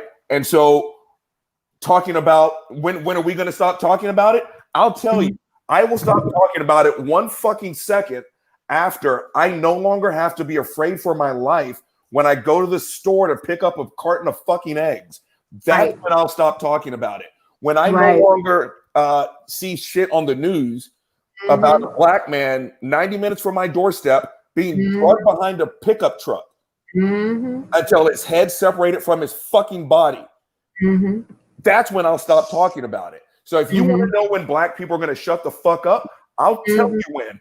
It'll be 1 second after white people stop doing the shit that they've been doing to us since 1619. And so now, Susie in the side chat, I don't care if I talk to you ever again. Don't ever say shit. First, don't ever tell me to sit down and shut the fuck up. That's not going to work. That is so not going to work. And again, if you want me to stop talking about how bad I'm being treated, stop treating me bad. It's like those videos that I retweet and people want to, you know, when a 7-foot Black dude body slams a white dude for calling him a nigger. It's like, you know, in all my years, every white person who has never called me nigger, I've never body slammed them. Funny how that works out, right? So, yeah, you want to know when I'm going to stop talking about it? It's going to be 1 second after I get treated like an actual human being in this country. So, no, don't tell me to shut up. Don't tell me to stop talking about whiteness. And I will stop talking about it when you give it up. And see, and here's the thing, Susie. See, now you came on the show and you said you're not racist, okay? But you're saying some very racist shit right now. You know, like when you say we'll give up whiteness when you stop talking about it, or when you are saying, well, what are we supposed to do anything about it, or what do you want me to do, or things of that nature. You know, again, so that gets me to go back to, you need to really change your way of thinking and your way of your perception. And it's not just you. It's really not just you. It has to do with people that are thinking just like you. Okay, like when we're talking about things like, you know, tearing down the institutions of racism, when we're talking about giving up whiteness, when we're talking about actually changing your perception, educating yourself. I can give you a few books you can start reading. Okay. I was so proud of myself because I'm actually having surgery tomorrow. So I rearranged my entire room and cleaned everything. You know, I got this bookshelf. Thank you. It'll be great. I got this bookshelf that I just like repurposed that's like next to me. And I wish I could show it to you all. I got all these books and I didn't even realize I had them. Now, and there's a mixture of science fiction books, some atheism books, and books about Black shit. But here's the thing. But one of the books that I will point out to you, Susie, if you really want to know about doing the work, sis, if you want to know about doing the work, get this book. Get this book. Ooh, it's a big title because I can't see it. Yeah, it's called teeny tiny letters. It's called Stamped from the Beginning by Ibram Kendi. Stamped from the Beginning by Ibram Kendi. This is a very good book, but it's kind of triggering. I'm still working my way through it because like I read some stuff and I get mad and I got to put it down and I can't read it for another like 7 or 8 days, but it's very well written. And this particular book is, matter of fact, if you don't mind, I kind of want to read part of the preface. Okay. Please. Okay. It says, Americans like to insist that we are living in a post-racial colorblind society. In fact, racist thought is alive and well. It has simply become more sophisticated and more insidious. As an award-winning historian, Ibram X. Kendi argues in Stamped from the Beginning, racist ideas in this country have a long and lingering history, one in which nearly every great American thinker is complicit. In this deeply researched and fast-moving narrative, Kendi chronicles the entire story of anti-Black racist ideas and their staggering power over the course of American history. Stamped from the Beginning uses the lives of 5 major American intellectuals to offer a window into the continuous debates between assimilationists and segregationists and between racist and anti-racist.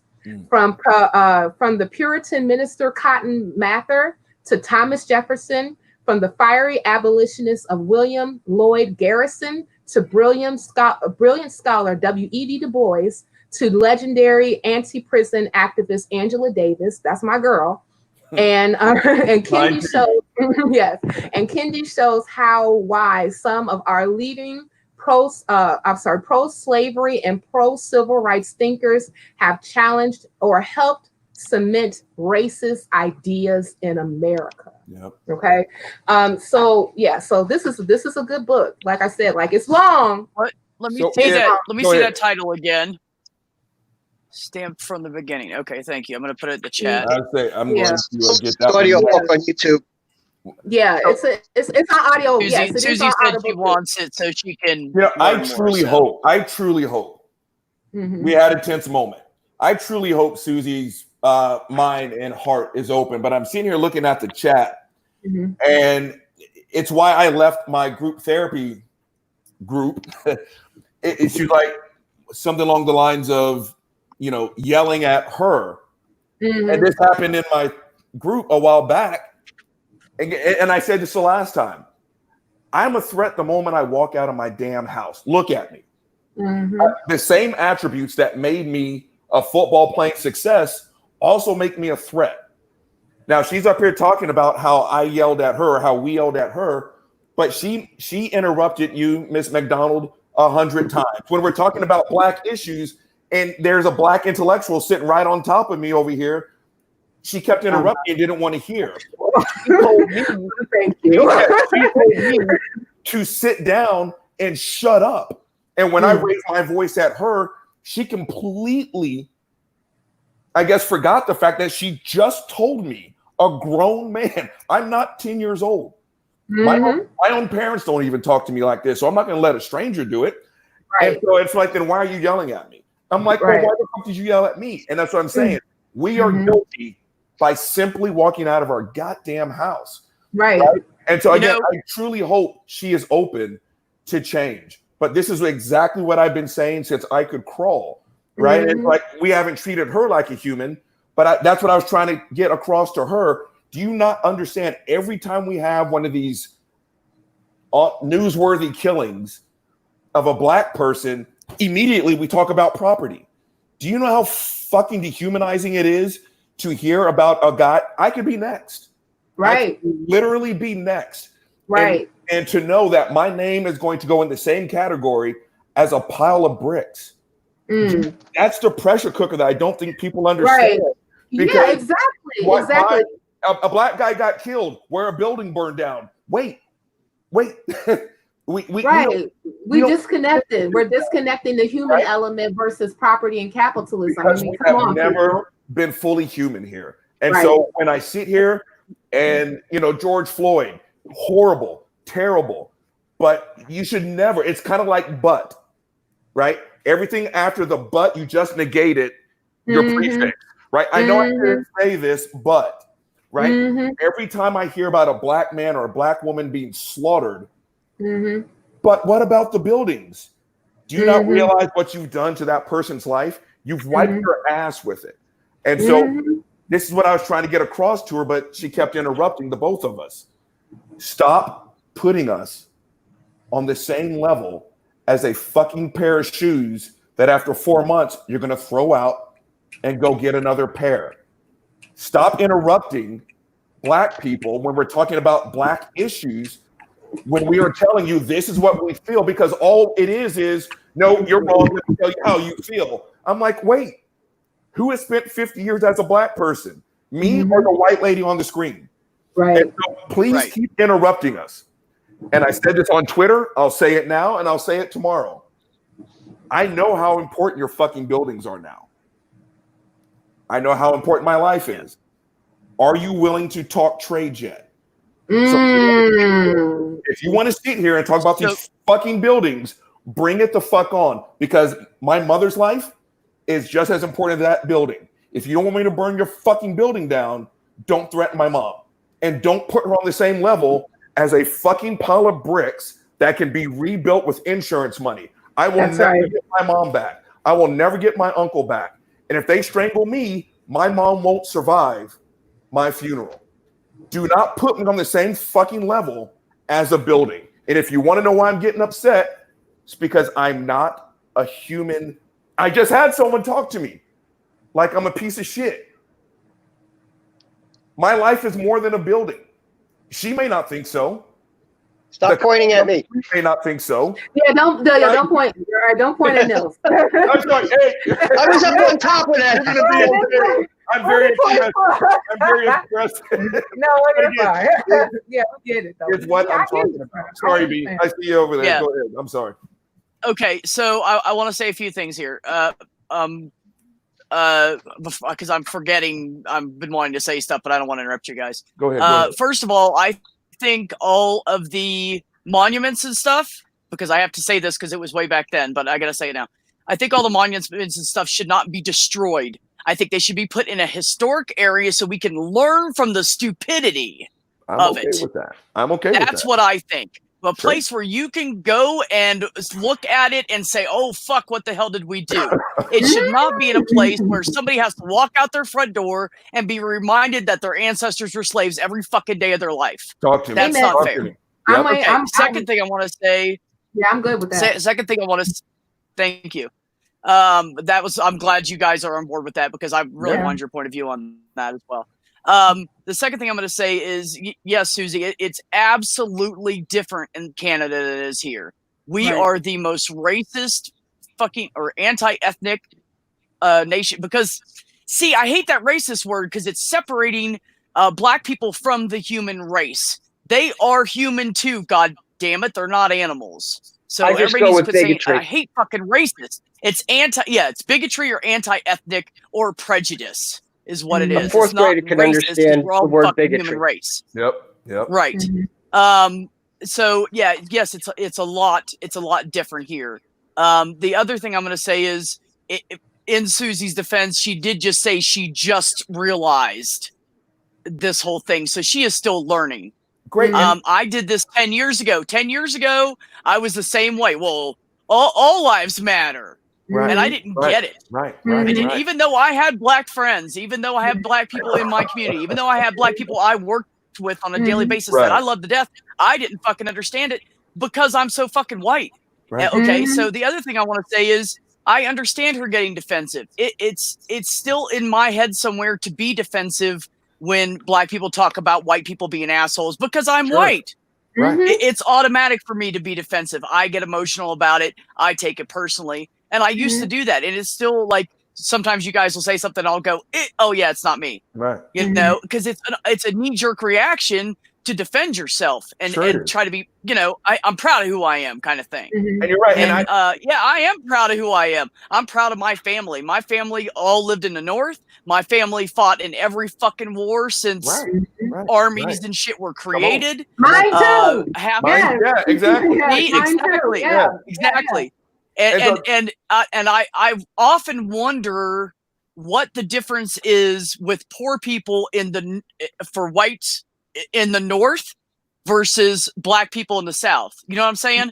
Because let me explain. Yeah, because there were so many fucking white people that were rich in the South that owned slaves that brought their fucking financials up. But in the North, we didn't own slaves. So we had to fucking fight it out on our own, and we didn't have anybody doing our. No, I know some did. Hold on. I know some did. I'm talking about my family, family and people I know, the people I grew up with. None of them owned slaves, and they were all struggled throughout their entire lives just to make ends meet, and they still are today.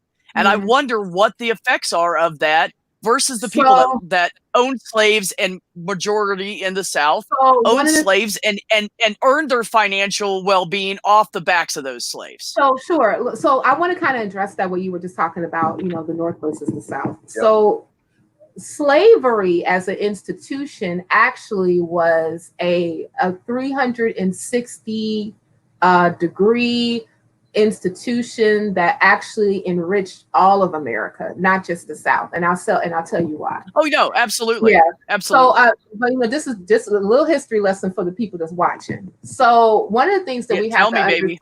Yeah, I got you, girl. I got you. So, like, one of the things that we have to understand is that even though, like, yes, we had like slave plantations that were mostly in the South. And they picked all types of different products. They picked tobacco, they picked cotton, they picked indigo, you know, all these different things. Pecans, peaches, right. The whole you dig, right? So, and then and especially like cotton itself was like the gross national product of the United States. And what ended up happening is that cotton itself was picked in the South, shipped to the North, processed in the North, and then shipped all over the world.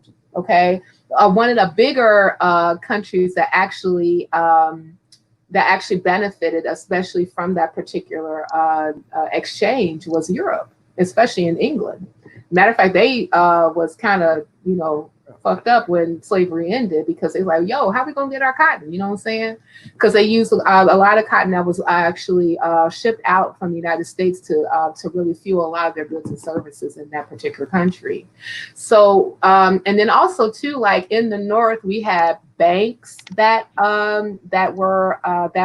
actually got started. I want to say that JP Morgan and Chase, before they became the particular conglomerate that they are now, they actually, I believe that part of their collateral to even start as a bank was slaves that they owned.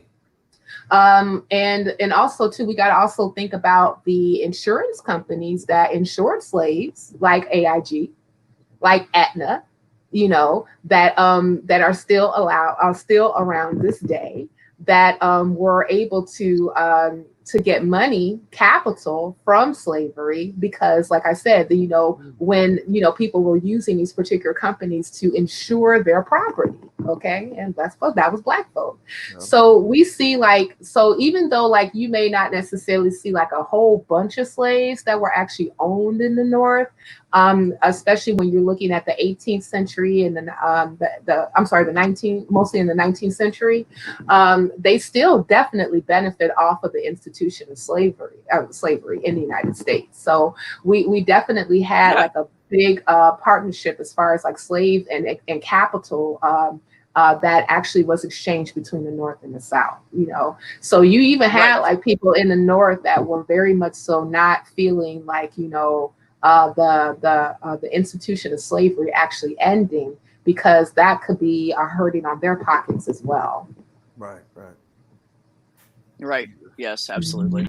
Yeah. Yeah. And what I was saying, like for my family, my mother's family didn't even come to the United States until about 1887, I believe it was.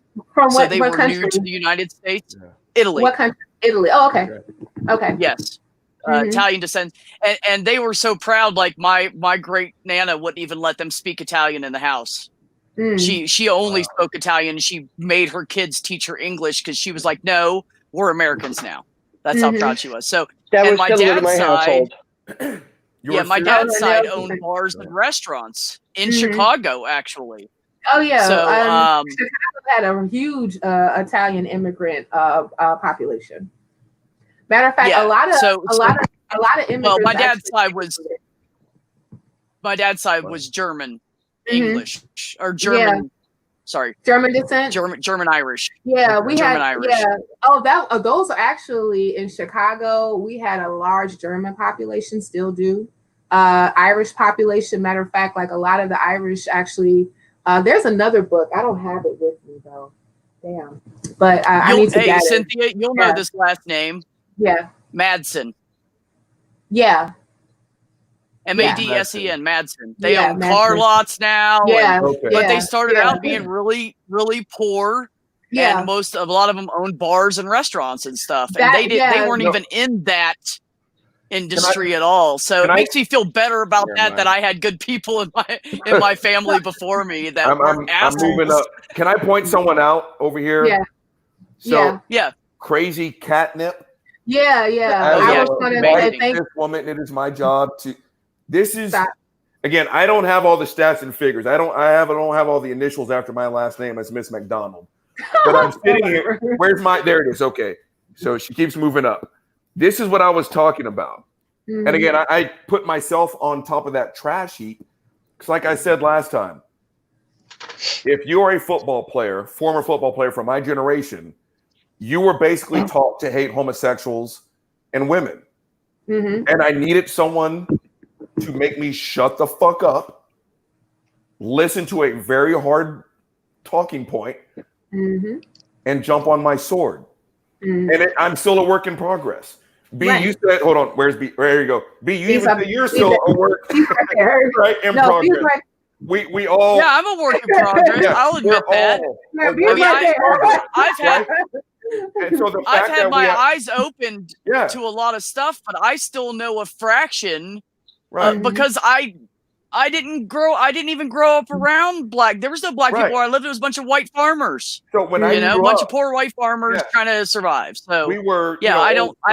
I don't have that history. And I remember when I would get out of school, the days that I'd go over to my aunt's house.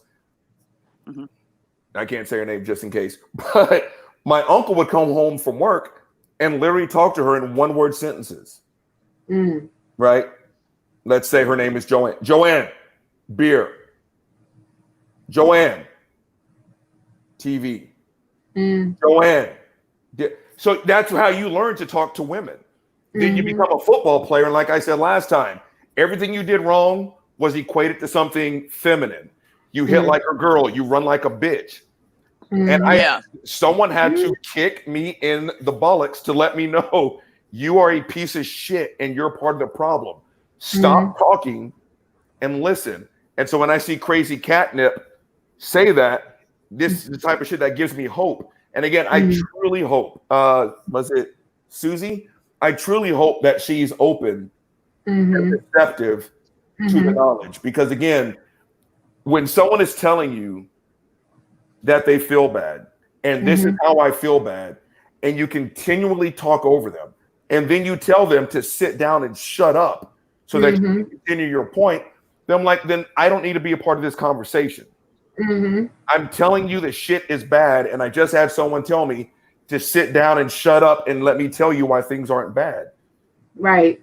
And so when I see Crazy Catnip say she's willing to listen, I'm like, now you're talking, because I have to sit down and listen. We all have to. Robert, it's just it's just like, let me say real quick, Cynthia. Yeah, it's just like having a bunch of men talking about abortion and whether women should be allowed. You don't have a fucking right to talk about it. Exactly. And that's why I don't talk a lot, except to impart my thoughts on you guys so I can get your point of view on it, because I don't have a right to talk about this. I don't know shit. I mean, other than being prejudiced, people being prejudiced against me for being gay, which was only the last 19 years of my life, I haven't had to deal with that shit. And now things have calmed down about that, so I don't have to worry about that anymore. And you guys are still doing the same fucking thing. So I that's why I keep my mouth shut. Because I want to learn, and even if in the back of my head I kind of get defensive, I know it's not about me, because I know I'm not the one doing it. I know that the only thing I'm doing wrong is I'm not standing up for you guys enough as far as politically with government, because I don't feel like I have a voice either. That's okay, B. I got some letters that you can I'll give you some templates that you can send to your congressman. I got you. Promise. And I'm off for the next 2 weeks. All I got is time. Okay. So I got you. But one of the things, Katie, I'm sorry, Susie, I would like to say before, when you were talking about being condemned forever, no one is condemned forever if you again bring yourself to the table to learn. Okay. Even I remember before I learned all the stuff that I've learned, and it took work, because I was one of those Black folk that actually kind of wore some rose-colored glasses about who I was in America. I knew that slavery existed, but it wasn't anymore. And I went to Catholic school, so I'm good, right? My mom and dad told me all I had to do was just go to college and get a good job, and I'll be fine. You know what I'm saying? And then as the older I got, and I realized that I wasn't fine. And then it wasn't until I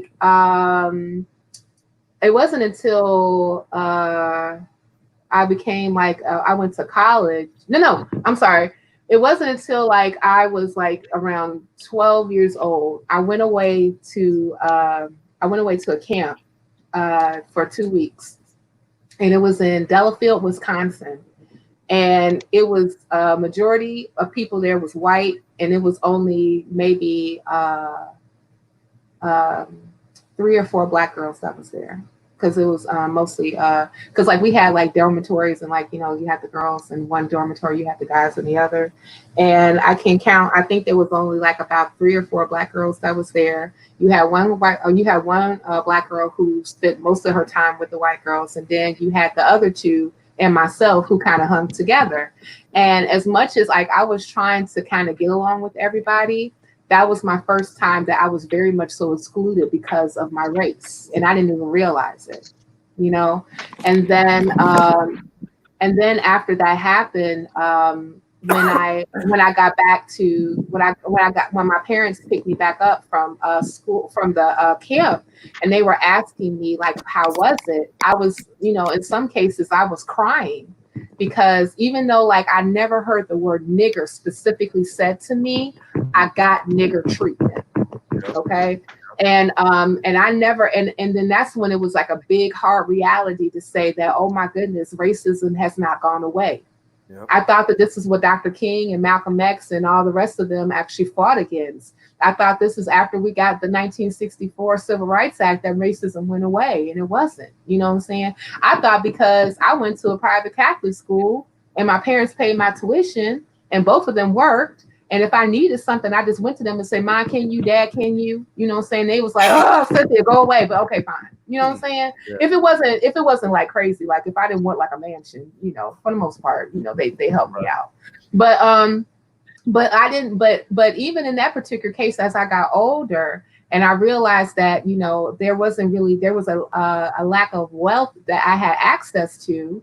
And also too, like, you know, when I think of like my student debt in school that I'm still working on, and versus like some of my white counterparts who were able to get their tuition paid off just like that, you know, this is definitely like something is amiss here, and I don't know why, you know. And it had to take for me to actually, even me personally doing the work to learn about, you know, policies that happen throughout the United States, and also even learning the data when it came to, like, you know, the majority of Black people in America and how we got this way, and reading books like Stamped from the Beginning, and also when affirmative action was white, and the killing of the Black body, and slavery by another name, and the list goes on. Like I said, I could show you my bookshelf right now, you know what I'm saying? And I mean, reading like books like The Color of Money, and then my next one is The Color of Law, and another one that I'm reading is called Black Immigration Immigration in the Remaking of Black America, which basically goes through a whole debunking of the reason why Black people are not able to actually have access to nice things. It's nothing to do with culture. It has nothing to do with culture. It has everything to do with, again, to policies and practices that happen in the United States. So I had to learn, I had to do the work myself. So I can be like, you know, like, oh my goodness, this is why, right? At first I thought that, oh, I don't know how to count money, or I'm not as good as like I need to be in X, Y, and Z. And it's not necessarily that, you know, it has a lot to do with me being a descendant of chattel slavery in America, and how these were different policies that actually locked out a group of people for centuries, that kept them from actually accessing different things that makes them American, that makes them normal, that makes them be able to be a functioning member of society, you know? And so like when we learn these particular things, it definitely opens ourselves and makes us more awake and be like, oh, wow, you know, now what do we do? And so I had to do the work, even as a Black person that has been affected by these policies and positions and practices and all this other stuff. Like, I had to do the work. And the same thing I'm telling the white folks, you gotta do the work. You know what I'm saying? Yeah, they do. You gotta do the work. You know, like if you say I am not racist, then you have to do the work to not be racist. Right. If you say if I don't agree with, you know, a lot of things that's happened to Black folk, then you have to do the work in order for you not to agree with what happens to Black folk. You know what I'm saying? You gotta do the work. You have to be willing, again, like, to give up these thought patterns and these perceptions and the whiteness that comes with it. You got to be willing to get, I mean, like, because you can't fully commit to being an anti-racist. You know, that's the new Black word now. Okay. You know how like orange was the new Black, now anti-racist is the new Black. Okay. So if you want to necessarily, you know, cleave onto these particular notions about being an anti-racist, then you have to do the work in order for you to be anti-racism. Okay. You have to educate yourself. You have to learn, okay, so what policies are out there that I can advocate for that's going to make the position of Black people better in America? You know, how, and it can't just be, well, I got that one Black friend. No, white people, you got to do better than that. You know what I'm saying? That's the thing. And I've always said not racism. Equality is that thing that everyone loves to talk about, but no one wants to participate in. Because you're absolutely right. In order for things to be equal, a certain portion of the population is going to have to give up their seat at the big table.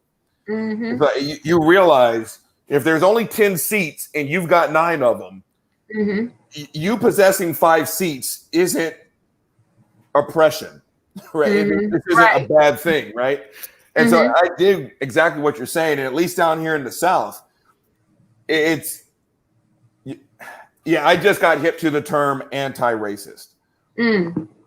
But down here, it's like, well, what makes you not a racist? Well, I didn't call someone a nigger today. I'm like, what a high bar to clear. Wait. Good for you. Like if you ask my partner, what makes Robert a good partner? Well, when Robert came home, he didn't punch my eyes out. That is the absolute bare minimum you can do and still call yourself a good partner. Right? Not calling me a nigger is the bare minimum you can do and still call yourself not racist. And I mean, in order for this thing to kick off, again, I'm going to go back. I'm so bass backwards with this thing. Okay, there we go. In order for this to kick off, and again, I truly hope someone like Susie is open to receiving new knowledge, right? And I would actually be willing to talk to her again. But the thing is, you have to let go of that ego.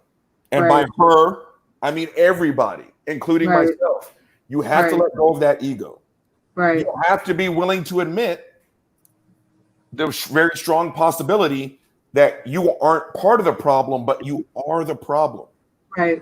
Right. Again, yay, you grew up poor. Yay, you worked hard. Yay, your family's got a business that's been in your family for great. Congratulations. Now, can you stand up and say, I'm a total fuck up? Right. You, in order for this to go anywhere, we all have to let go of that ego. We all have to admit that we are part of the problem. And we all have to be willing to listen to the other side say, this is how you made me feel. Right. And even if it makes you feel, because I saw in the, God damn it, I saw in the side chat that she was crying. I'm not celebrating that. I'm not, but she really has to ask herself, why was she crying?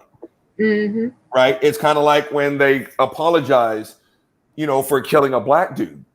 Are you sorry that you killed a black person? Or are you sorry that someone took their iPhone out and recorded you doing it? Which one are you? Right. Again, this is why I keep saying I'm not enthusiastic when people say things are different now.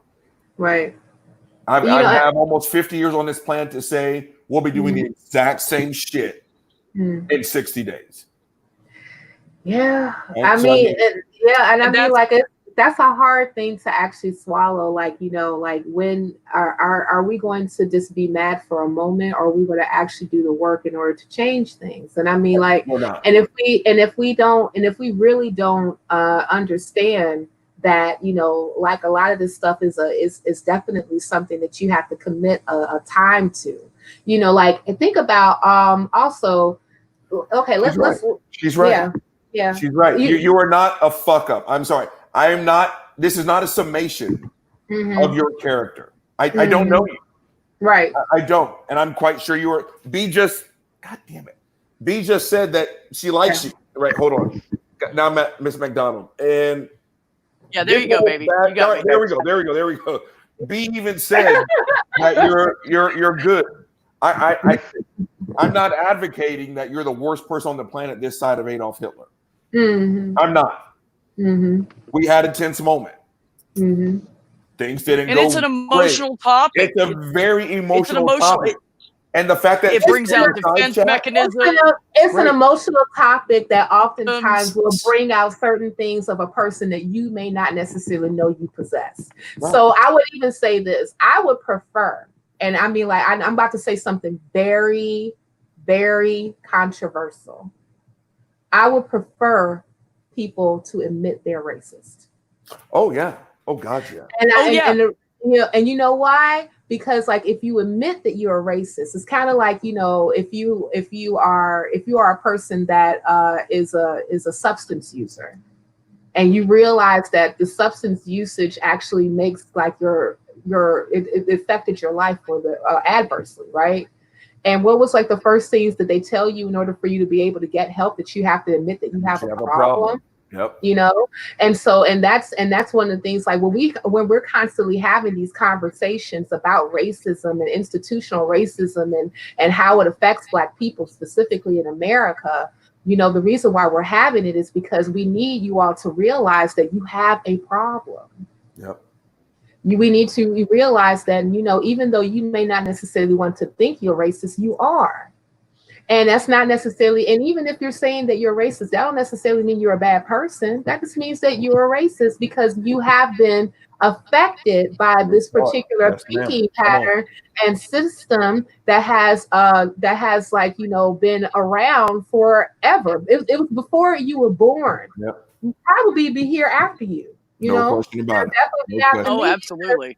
Because I ain't no spring chicken. I mean, I look good, but that's about it. You know what I'm saying? I mean, look. You do look good, girl. Let me tell you. You do. Thank you. But the thing about it is, even if that's the case, like, I got less time on this life than I've already put in. Okay. So if these particular systems were here before me, there's a possibility that they're going to be here after I'm gone. The only thing I can do as an individual is to make sure that I'm doing everything in my fiber being to tear them down, and also and asking other people to be with me in this fight. You're gonna have some people who's going to be protesters. You're going to be some people who are going to be working on legislation. You're going to have some people that's just like talking heads that's coming on to shows like this to have conversations in order to actually, really make people aware of where we are in America right now. But we need all of that. We definitely need all of that, because those are the different things that's going to help pull these particular systems back brick by brick by brick by brick until they fall down like Jenga. Yep. Absolutely. Let me just say, so I have about 10, 15 minutes and I have to get off here because I have to start getting ready for work. Okay. So Yeah, I have to be someplace as I well. want to, Robert, what do you want people to do to help this fight? What do you want white people to do to help this fight? Great question.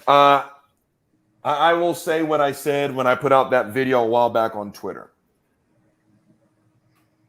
If you have not lost a friend by the time this is all said and done with, you haven't done it right.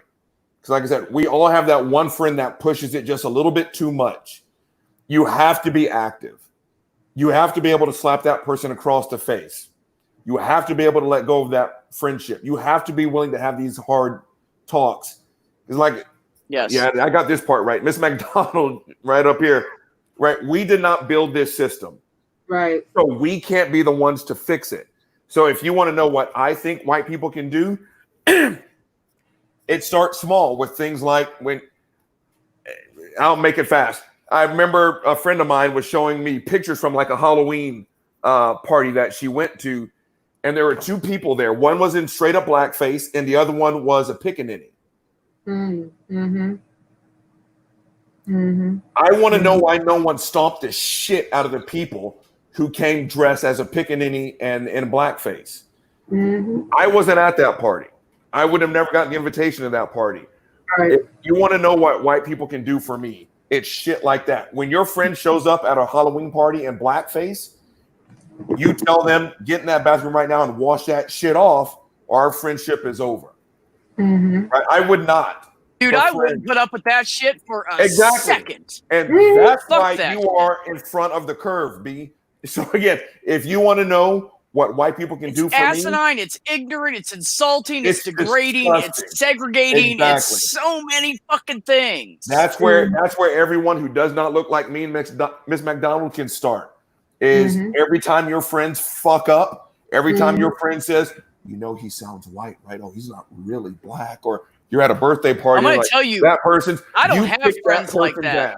Good. Just fuck those people. Right. If you want to know what you can do for me, you can check the people in your life that are playfully racist. It's because of shit like that we can strangle a man in broad daylight and nobody flinch. Right. It's we are still. Don't even say, it makes me nauseous every time And again, when we are compared to buildings and wagons, and you want to know why I get upset. Again, really long story short, if you really want to know what you can do for me, check yourself and then check your circle. Right. Yeah. You got to be brutally honest. You have to be brutally honest. It goes back to the old be the change. Exactly. Right. Okay, Cynthia, same question. Go. So, I will piggyback on what Robert said. I need you to check yourself and check your circle. You know what I'm saying? Like I said, it's not up to us. Robert said it. I just said it too. I said it's not up to us to dismantle the system. This is your system.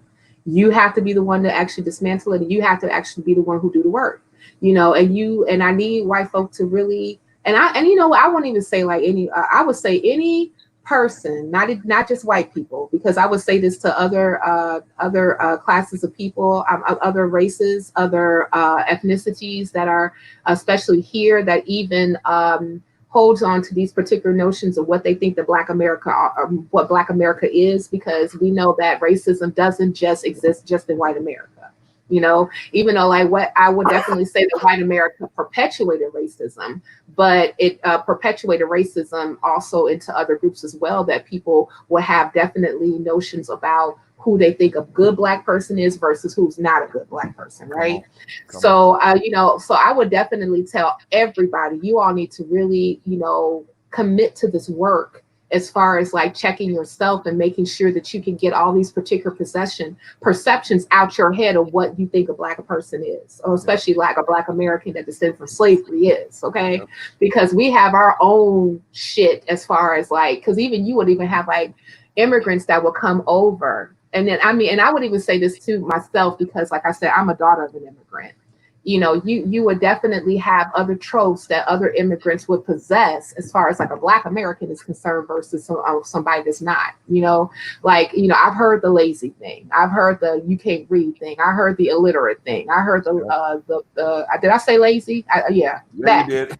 Yeah. You know what I'm saying? Like I heard that, you know what I'm saying? Even like, coming from my own family member, because, because like I'm a Black person that was born in America, whose father is a descendant of chattel slavery, so I'm guilty by association, right? But I don't have a problem with that. I'm very proud that I've come from slaves. Slaves built this country. Black people fought for free. We're still here. We shouldn't be here. I mean, slaves survived the Middle Passage. Slaves were, a lot of them died on the way over here from West Africa, from the West African coast, and also from Central Africa. They packed them in like fucking crates. Yeah, because they were chattel. They were chattel. These were properties, so they packed them in just like you would like a box that's coming over from a different country that you're importing in.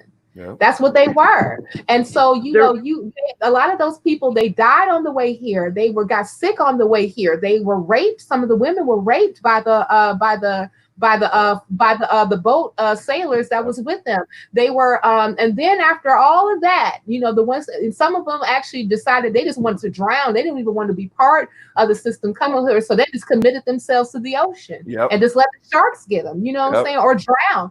And then so they made it all the way here, right? And once they made it here, they were fattened up a little bit, soaked down, oiled up, and then put on the particular auction blocks so people can bid on them. Yep.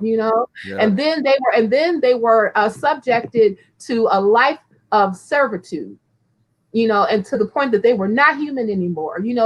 There's another book that was really good for, I would really tell, especially every white person to read, especially white women, called They Were Her Property. I don't know if you all knew that 40% of the slave owners in the South were white women. And some of them actually sold slaves so they can purchase dresses, so they can purchase property, so they can even get away from their husbands. That was definitely a thing. So if you think about like all these particular things that happen and we're still here, I'm proud of that. I'm from the stock of people that survived, and we're still surviving. I'm trying to get to thriving. Okay. Right. And I need my group to get to thriving, but I need white people to really understand that. I really need for them to could get past to the point where they're getting triggered by, not necessarily because of some of the things that actually happened. Yes, thank you, B. Yep. Yeah, that was us. Yep. That was our family. That was how they packed in slaves, and that's right. And that's not even all of it. That's just what they figured they could get all that regulated slave trade. This is how many people you could put in there, and they didn't even go by the laws, and they packed in as many as they could to save money. When I see shit like that, it makes me puke. When I was in elementary school, I remember we took a field trip, and two things about the slave trade real fast. It was one of the most impactful things I've ever experienced in all my life. Mm-hmm. We went to a museum, and of course it was Black History Month because that's the only time we're important. And they shoved every third grade class into this room. and they shut the door, and they gave you just enough light. And I was chest to back with someone was chest to back with me, and we were all squeezed in there. And I remember they didn't say shit. And then they gave you just enough light where you can barely see over someone's head. And then they pumped in the sounds of the sea. And it still moves me to this day.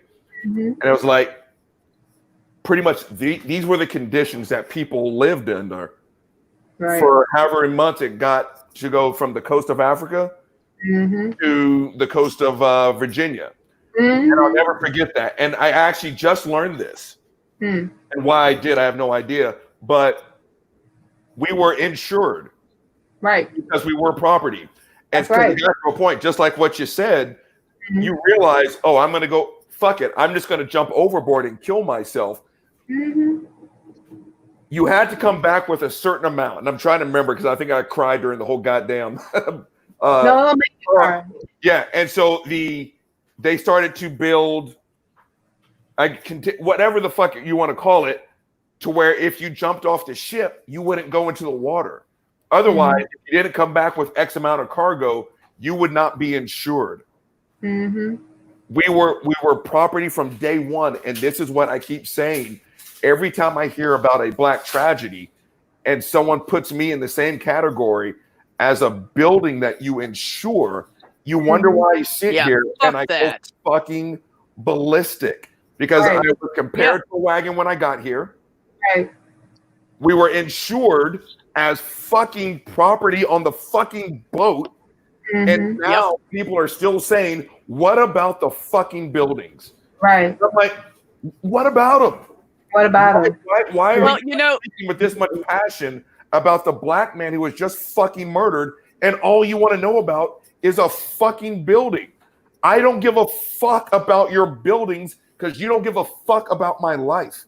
Right. If you start treating me like a human, I will think about not burning your building down. Like I said, I want to breathe.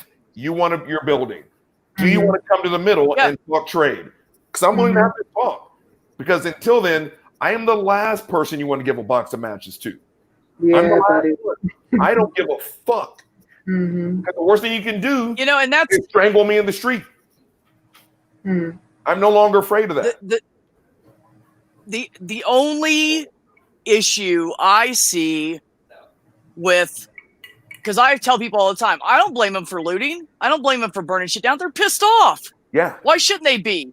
300 some odd years of oppression. Wouldn't you be pissed off? The only problem I see with it is this: two things. Some of them are destroying their own neighborhoods that they have to live in. And I don't think that's good because you don't want your children walking around staring at the destruction. They should be allowed to be kids. I agree. So I agree. And that's one of the reasons I started doing this, because it really made me sick that kids can't be kids in a black community because they have to watch their ass all the time. And second of all, by destroying, more than, like I said, I don't condone violence. You want to be pissed at the police. You want to be pissed at the government. That's who you attack. Well, that's how I see it. Now, when you're attacking your whole community, hold on.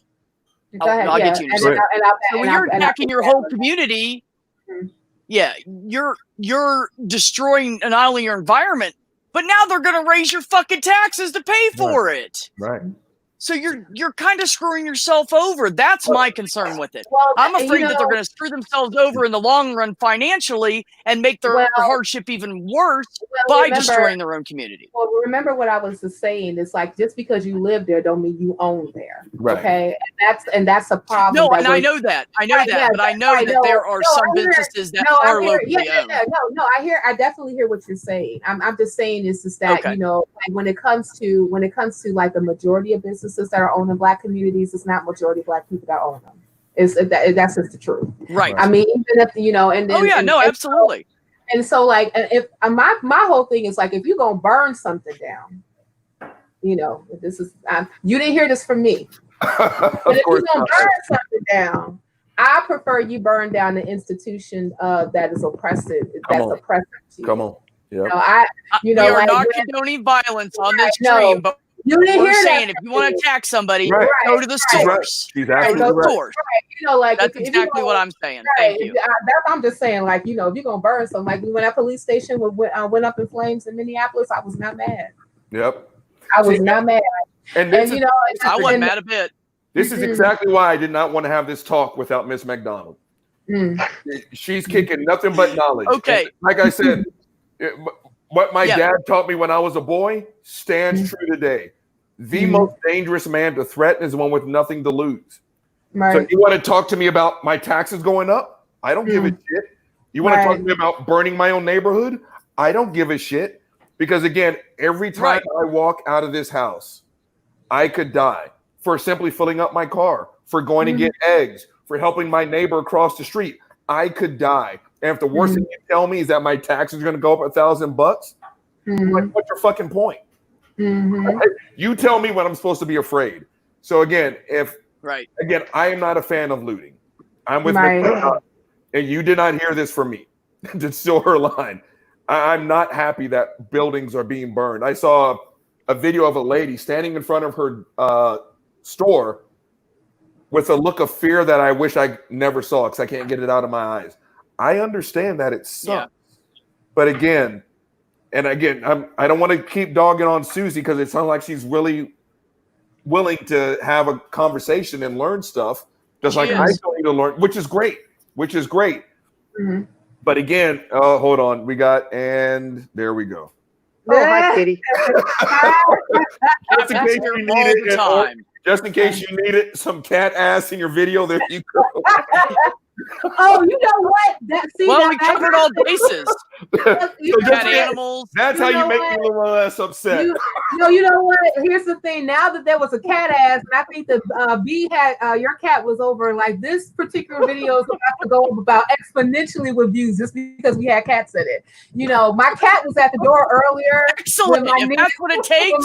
My niece was like, my niece was telling me that she was going to go see her friend. I said, okay, have a good time. Make sure you wear a mask. And she was giving me my bike tooth, so I'm getting my bike tooth fixed today. Yay! But but then like the cat was at the door, and I was like, no, you better bring that cat out because she's gonna want to walk all over and explore and all that. Like, nah, dude, this is not that today. But so I was gonna say, Richard made up a point, family, about slave patrols. I think that would be a good thing to talk about maybe next time. But I think that would be a great topic. And I just want to say, Susie, it's not that I don't want you to. It's not that I don't want you to come back up on the panel and for you guys to find a common ground to speak on. But I really have to get ready for work here in about 5 minutes. So absolutely. Hats off to Susie. If everyone is willing, we will get back on this. If you guys want to do like an unofficial private stream so we can all cuss each other out and get it out of our systems, whatever. I'll do that too. I don't care. I just want I want eyes to be opened. And I think of everything, Susie has learned some shit. And if she learns some shit from this, then I'm okay with the defensive-ness and everything else. As long as we learn and we move forward, we don't go backwards. Agreed. Of course. And Susie, I'll be more than happy in about a couple of weeks after I heal from my surgery to come back and talk. I will wait for Miss McDonald. And Susie, God damn it. Oh, my fingers are all kinds of fucked up. Okay.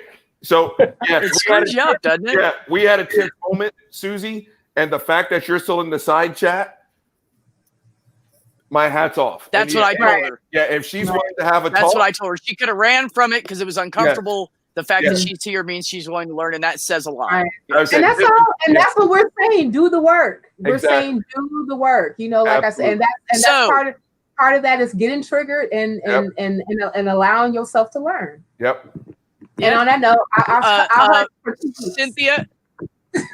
Cynthia, I put my email in the private chat, and my brothers send us those forms. Send us any kind of books you recommend people reading. I am not a reader. I am not going to fucking lie to you. I'm not going to read those books. But Susie's interested in it, so I'm just not. I go right to sleep. I pick up a book, and I'm like. Well, a lot of the books that I recommended are also on Audible. Like, so if you have like an perfect. Audible, that'll do. Yeah. I'll listen to them all day. Yeah, I can't sit still and read. I get up and do shit and listen. So fantastic. Oh yeah. I'm big on y'all too. Yeah. So Wow. First of all, thank you so much, Cynthia and Robert, for coming in again. Like I said, I just want to keep doing this with you guys and keep talking about everything. Catnip, thank you for your excellent point of view on stuff coming from a white cis woman. Yeah. That's very appreciated. Susie, you know, I love you to death. I really do. And I hope that this has opened some avenues for you. And so you can learn more as well. I mean, hell, I'm still learning.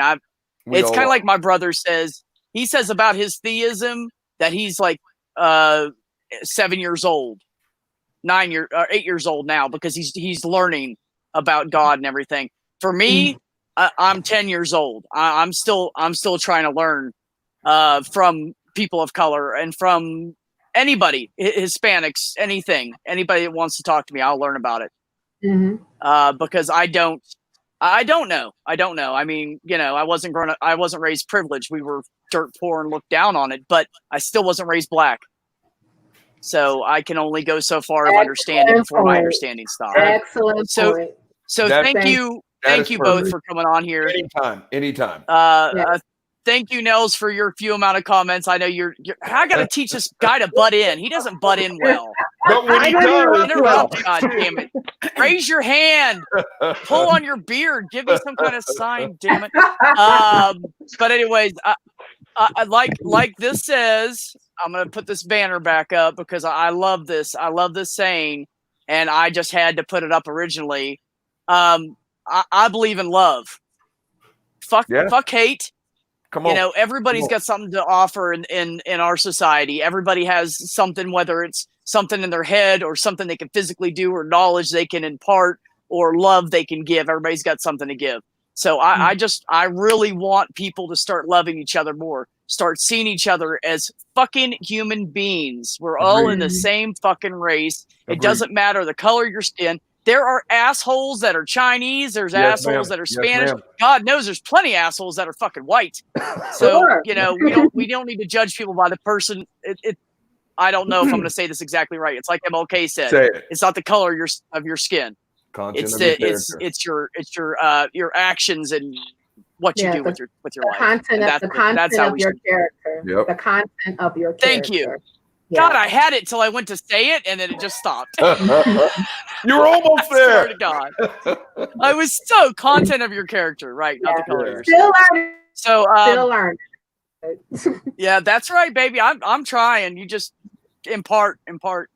I love everybody. I love all you guys. And you guys are can't wait to do this again. Anytime. If you get bored, during your healing, Cynthia, holler at me. We'll just do we'll talk through shit or something. So everybody, I will. She's got my email. I'll forward shit to other people so we can get some of that stuff going. To be honest with you, B, I'm hoping that I get all the painkiller and drugs so that I'll be way too high to talk. That's what I'm hoping. I'll still talk to you. So will I. It'll be fun. I won't tell anybody what you're talking about.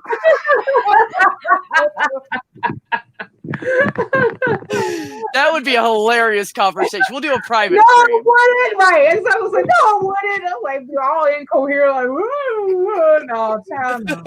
Hold on, we're gonna go live for that one right now. That's when it's most out of fun. I dare you not. Well, drugs are nothing more than true serum. What are you talking about? It's fucking true, man. It's fucking true. All right, everybody. I love you all. Thank you for coming. Thank you for joining. Thank you for commenting. And I'll see y'all later. All right, everybody. See you. Thank you. Bye-bye. Bye.